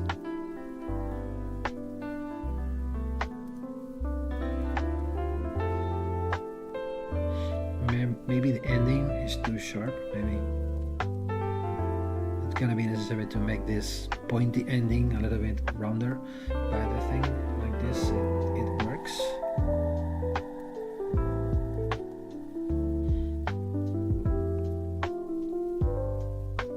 In terms of composition, I think it works. So we can now go to the bounding box button I mentioned before. So we can go now to the C plugin, Scale Master, new bounding box subtool, and you can see here that the bounding box container contains the whole design from top to bottom. If I now read the overall measurements, it is, when we are having the dagger and the heart both together, we are reaching 52 millimeter. So 52, we are having something around here. So just taking the measurement on our chest, maybe it's a good size. Maybe making it bigger is not a good choice, because we're gonna make it maybe too big. Maybe 52 millimeter tall. It's, I think, as it is, I mean, in my opinion, it's gonna be perfect. Maybe we can go down till 50. We can remove these 2 millimeters we have here. Maybe having, I don't know, let's see what we can do.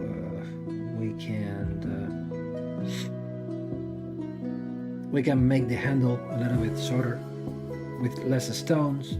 Maybe, probably it can work. So we can grab this element and this element, and we can hold this down a little bit. Also the ending of the heart, we can reduce this.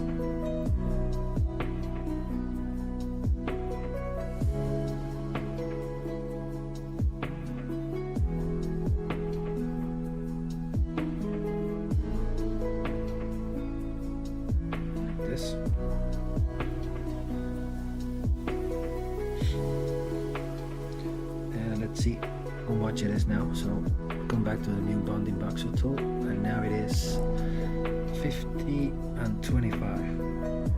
Yet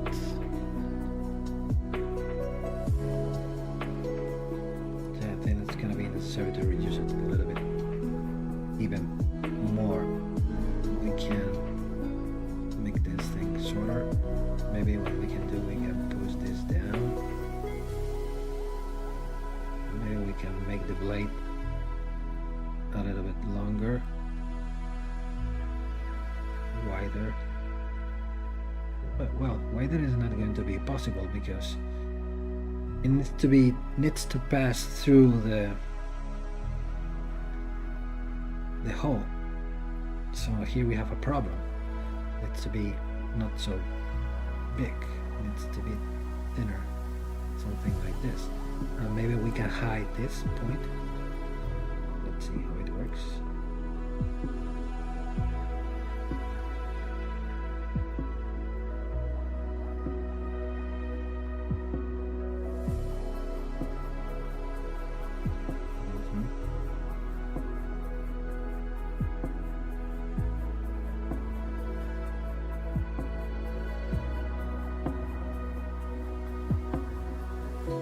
Maybe 2 millimeters is not going to be a big problem, but we can take the measurements now here from top to bottom. Yeah, 45. Now we are having 49 millimeters, so almost 50 millimeters. Okay, so we can stop here. We can stop here.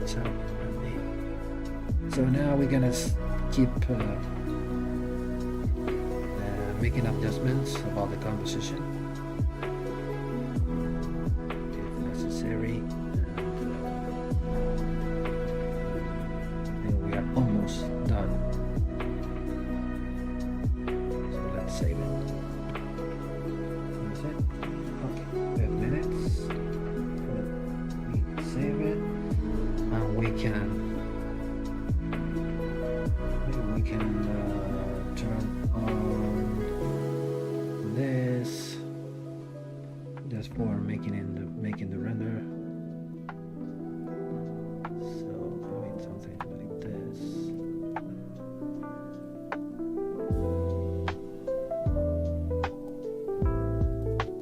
Yeah, it wasn't a good idea. It needs to be there. We can then open the others.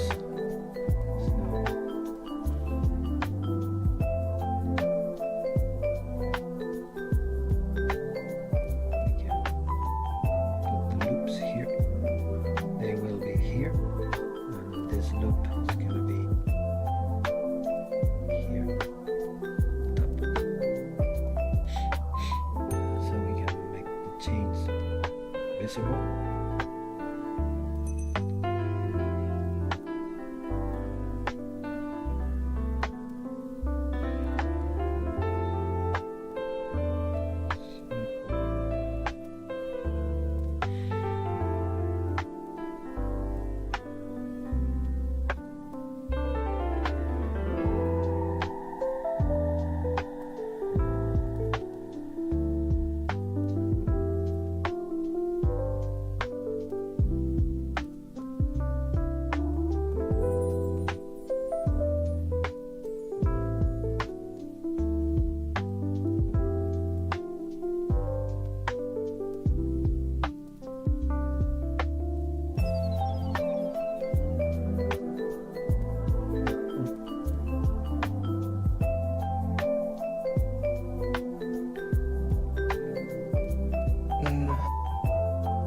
Yeah, so this is a block out stage. Yeah, it's gonna work just into one watertight mess. On water stage, you normally add creases and it's yeah.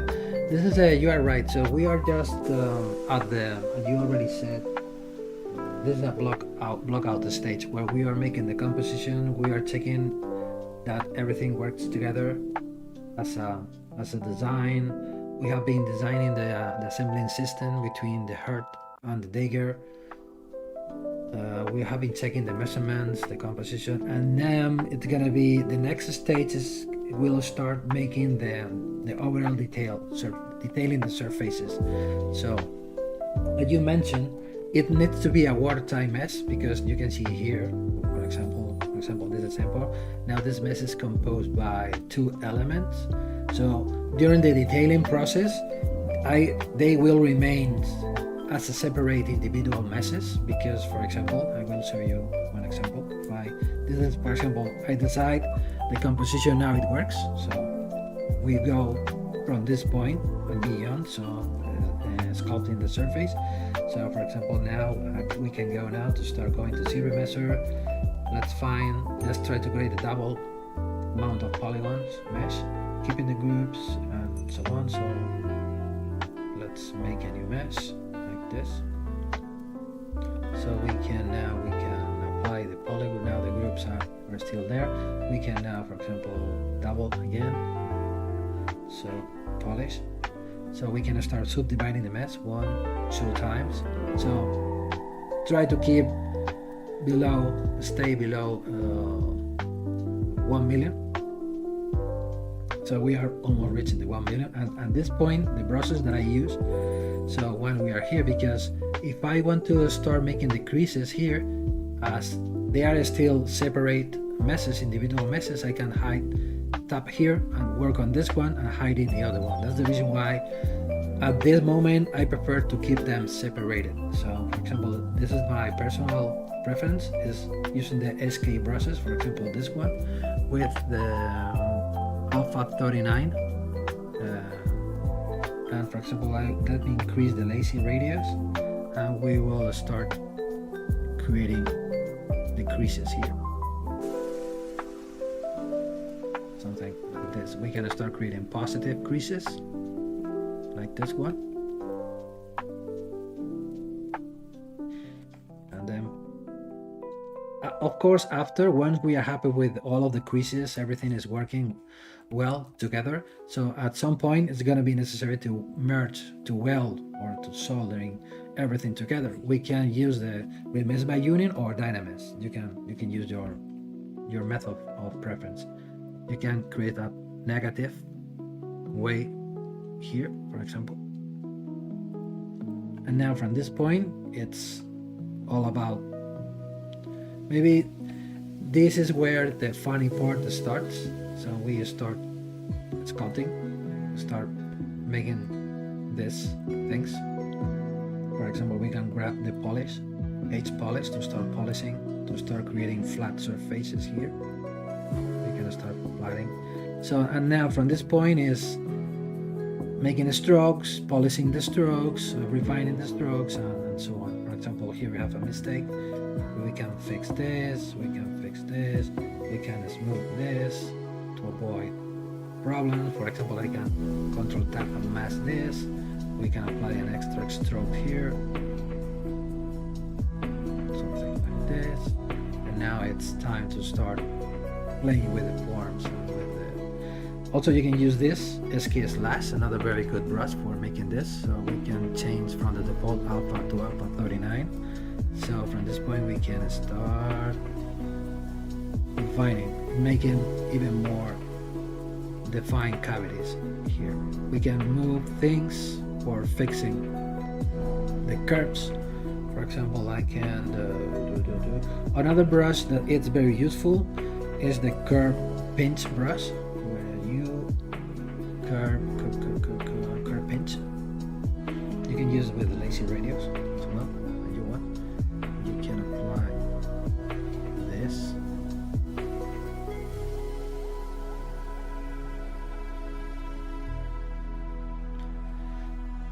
And then you can do this just for cleaning or to define better the forms you want. Control tap to get rid of the curve. Now you can isolate this, and then let me create a new curve here. Maybe the crease here is very big. We need to reduce the brush size.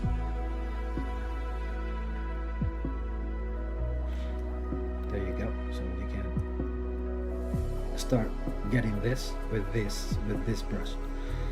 From this point is the fun part of the process, in my opinion. So when you start grabbing the sculpting process, and then you start sculpting the surface and refining and adding many elements, and you can be here the whole day sculpting and sculpting. So just my advice or my tip about this is always consider the size of the object that you are about to create, you are creating. So don't get crazy with the amount of detail you are sculpting on the surface, because many of them are not going to be able to be being casted, or well, they can be reproduced on the casting process, but after the polishing, maybe you're going to lose a lot of detail. So don't get crazy with, for example, what I'm noticing now here maybe could be a better option to separate this instead of sculpting the both elements together, because here I'm getting some kind of artifacts destroying some curves that I already made before. So it's gonna be better to split them, make a continuous stroke here, and then adding just this piece here in the middle. But once you are having this, it's a matter of refining and fixing the mistakes you made. But in this case, it's gonna be better to keep it. Let me come back till the beginning, till here, till subdividing the mesh. So I mean split hidden, just for sculpting any single scrolls as individual elements. So once you're happy with the overall composition, you'll start welding things together, refining the things as one single thing. But during the detailing process, I think in my opinion, it's much better to keep everything separated. The music isn't necessary, it's too loud. I always prefer to keep background music. I think it's much better. A bit too loud. Okay, I already asked it at the beginning of the streaming. Maybe I need, because also always the music is very okay. I will take it into account for my next streaming. Now I have it set it at 30. Let's reduce it on my next streaming. Okay, I will consider it, because every single software is having their own settings, because I am using also the Streamlabs and I'm almost having the same results with different settings. Okay, I will thank you for your comment, but I will try to fix it on my next streaming. Honestly, but 3D printing production, you will need to combine. Yes, it's gonna be of course. For example, we are talking about the designing process and the sculpting process. So once you are done, it's like making a puzzle. You are creating your puzzle, adding all of the single pieces, all of the single elements.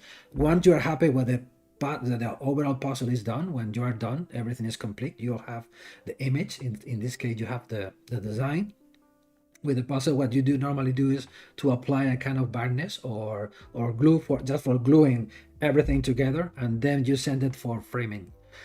Here it's going to be the same. So you are working with individual pieces. At the end, it's going to be necessary to weld everything together and send it for 3D printing. Of course, you're going to weld everything which needs to be one single piece. In this case, this is composed by two elements, the heart and the digger. So we are going to weld, we're going to make only one mesh with all the scrolls on the heart, and we're going to make another element with all of the elements of the digger. So, and the mesh should be a watertight mesh for a successful 3D printing. Yeah, the Dynamics can preserve all of the details. You can work with all of the available methods inside of ZBrush. You can work with the Series Measure, you can work with Dynamics or with the Sculpting Pro. What really matters is the overall look at the end of the process. But at the end of the process, everything is going to be decimated, so it doesn't matter that you are using Dynamics or whatever other technique. But for example, if you want to preserve, you want to keep intact all of the details you have in sculpting, I prefer to use Remesh by Union or Booleans instead of Dynamics. But it's depending on the design that you are that you are making. For example, in this case, I will stay on Remesh by Union. I will prefer to use Remesh by Union.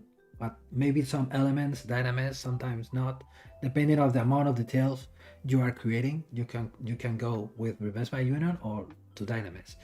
Don't forget that you have this plugin, dynamics utility plugin, where you can design the amount of polygons that you want. For example, if you want to preserve all of those details, if you are setting this up to 2 millions or 3 millions, you will get all of the details intact. Of course, not 100%. We are talking about 95%, 98% of the details. Of course, if you are pushing the software till getting 4 millions or 5 millions, in my opinion, is not necessary, but you can preserve even more details if you are adding more and more polygons. In my opinions, talking about jewelry pieces, is staying between 1.5 and 3 millions is going to be enough.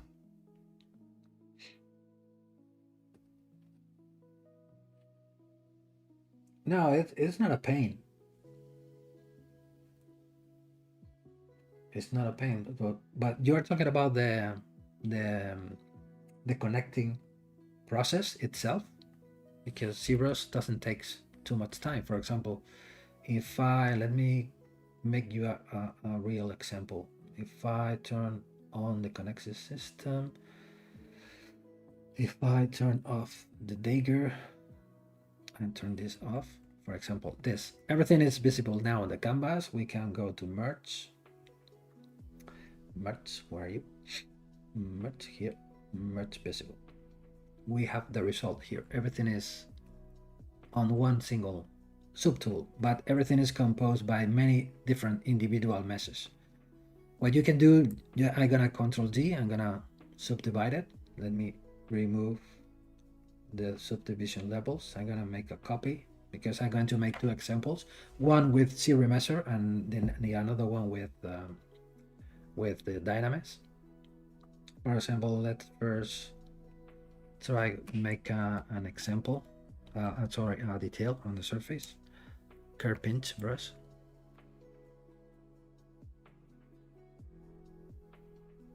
For example, here, let me divide one more time. Get rid of the subdivision levels.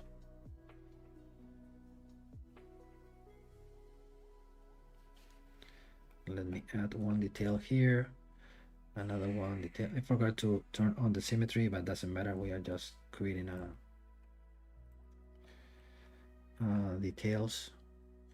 For example, if we go to C add instead of C sub, you can get the opposite effect. You can see here, maybe it's too strong. Let's reduce the intensity.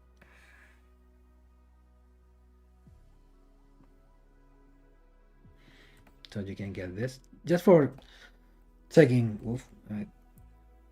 the amount of details that you want. You can preserve with dynamics compared with the Behance by union, right? So this is the let's make a duplicate of this one. Duplicate. Let me hide this and this. Oops, hide this and this. And now we go to dynamics utility, and let's push this instead of 1.5 millimeter, or let's keep it 1.5, the default setting, 1.5 millimeter, and then click on dynamics. And this is what you get. You can see here you went from here to here.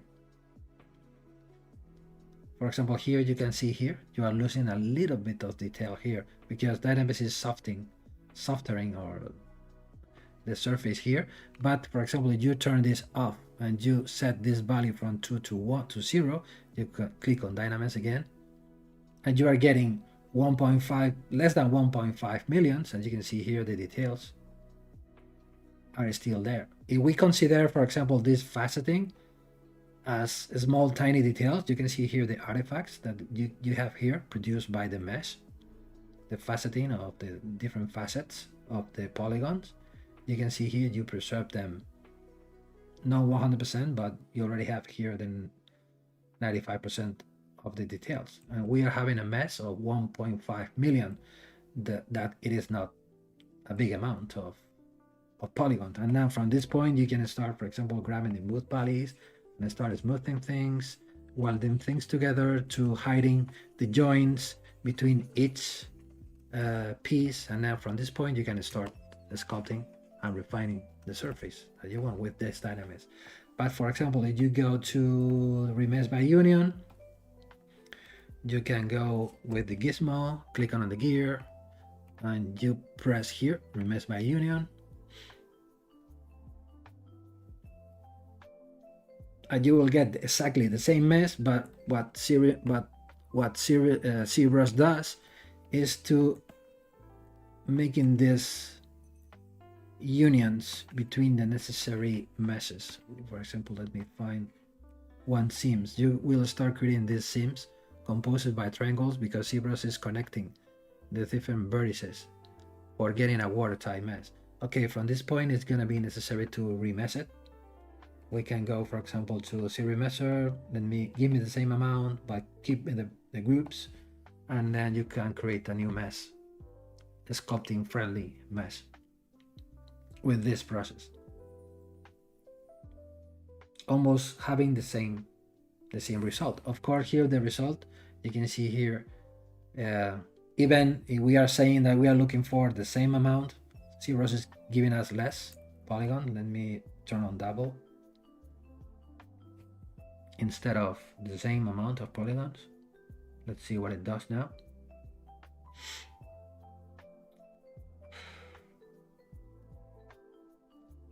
Okay, almost the same. But here we can start subdividing the mesh till reaching, we are staying below 2 millions. And from this point, we are having an sculpting friendly mesh or being sculpted, but with subdivision levels. And here we have the same example, but with dynamism. So conclusion, you can take both ways. Doesn't matter. It's up to you. You prefer to work with dynamism or with subdivision levels. So, but you can preserve the detail with both methods.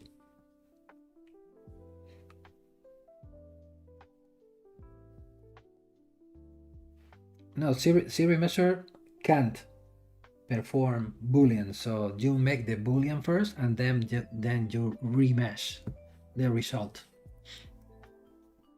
with this method. Okay, for example, when you are having this kind of complex forms with a lot of intersecting forms, in my opinion, it's better to work with dynamism because dynamism accepts more chaos.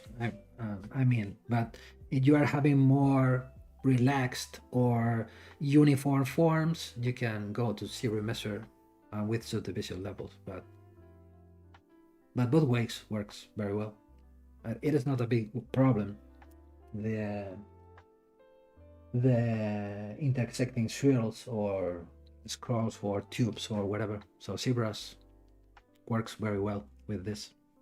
I don't know what 3D Max does, but with ZBrush is not a big issue. You are not having problems connecting or making booleans between many different elements. Yeah, dynamism but I recommend you to use this plugin because when this plugin you decide the amount of polygons necessary for preserve the details that you are looking for, and then the plugin does the rest for you. So the plugin decides the right resolution for the amount of polygons that you are looking for. So it could be a good starting point. I use, for example, this dynamism, the default dynamism, for in progress sculpting, when you start from the beginning and you are progressing, you are making progress, adding details during the sculpting process. But when you already have something almost, or for example 50% or 60% almost done, maybe it's a better choice to use this plugin for preserving the forms that you have been creating before. So what we can say with the blocking stage is already done, then you can use this plugin instead of fighting with the necessary resolution here. But don't forget, you have this button here, the picker, this drag and drop, and ZBrush just picking here. ZBrush just picking with this. ZBrush is analyzing the mesh density on the side, the place that you are picking the reference, and ZBrush will set up the right resolution for that amount of polygons. So then you can start sculpting here, control drag, remeshing, dynameshing, adding details and adding details. Okay. Yeah, looks. As I understand, in jewelry production, you never care about. Yeah, I'm not used to care about topology. For example, if you need to apply any UV mapping to the model, for example, to apply a surface pattern or that kind of things, maybe during the sculpting process, I need to be worried about the topology for the UV wrapping. But if not, I don't care about the topology. Because at the end of the process, for example, I decide this is ready for production for being sent for 3D printing. What I do is, for example, I go from millions of polygons till thousands of triangles using the decimation master. For example, if I click here, 75,000. So it's doesn't matter the kind of topology that we are using during the designing and the sculpting process.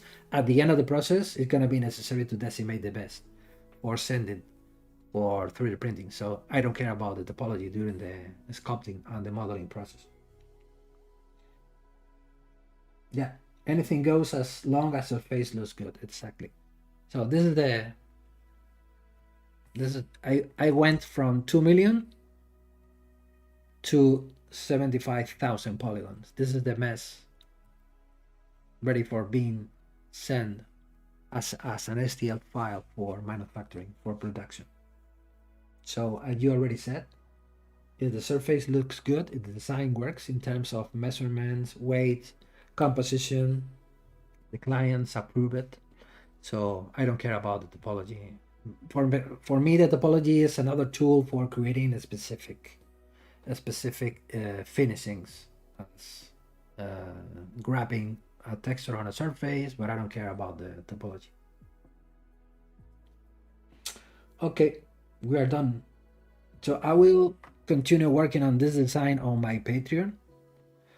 I will share with you again my Patreon page just in case you are interested. So if you are interested to see finish this design, I will continue working on it on my Patreon page, and I will make a render with Keyshot as well, and I will make a new live streaming here with Maxon, and next month, of course, with another design, completely brand new design. I will start something new next month in June, and I will copy and paste it here to all of you, just in case you are interested in be part of my Patreon community, where you can learn more content about how to use ZBrush on jewelry designs.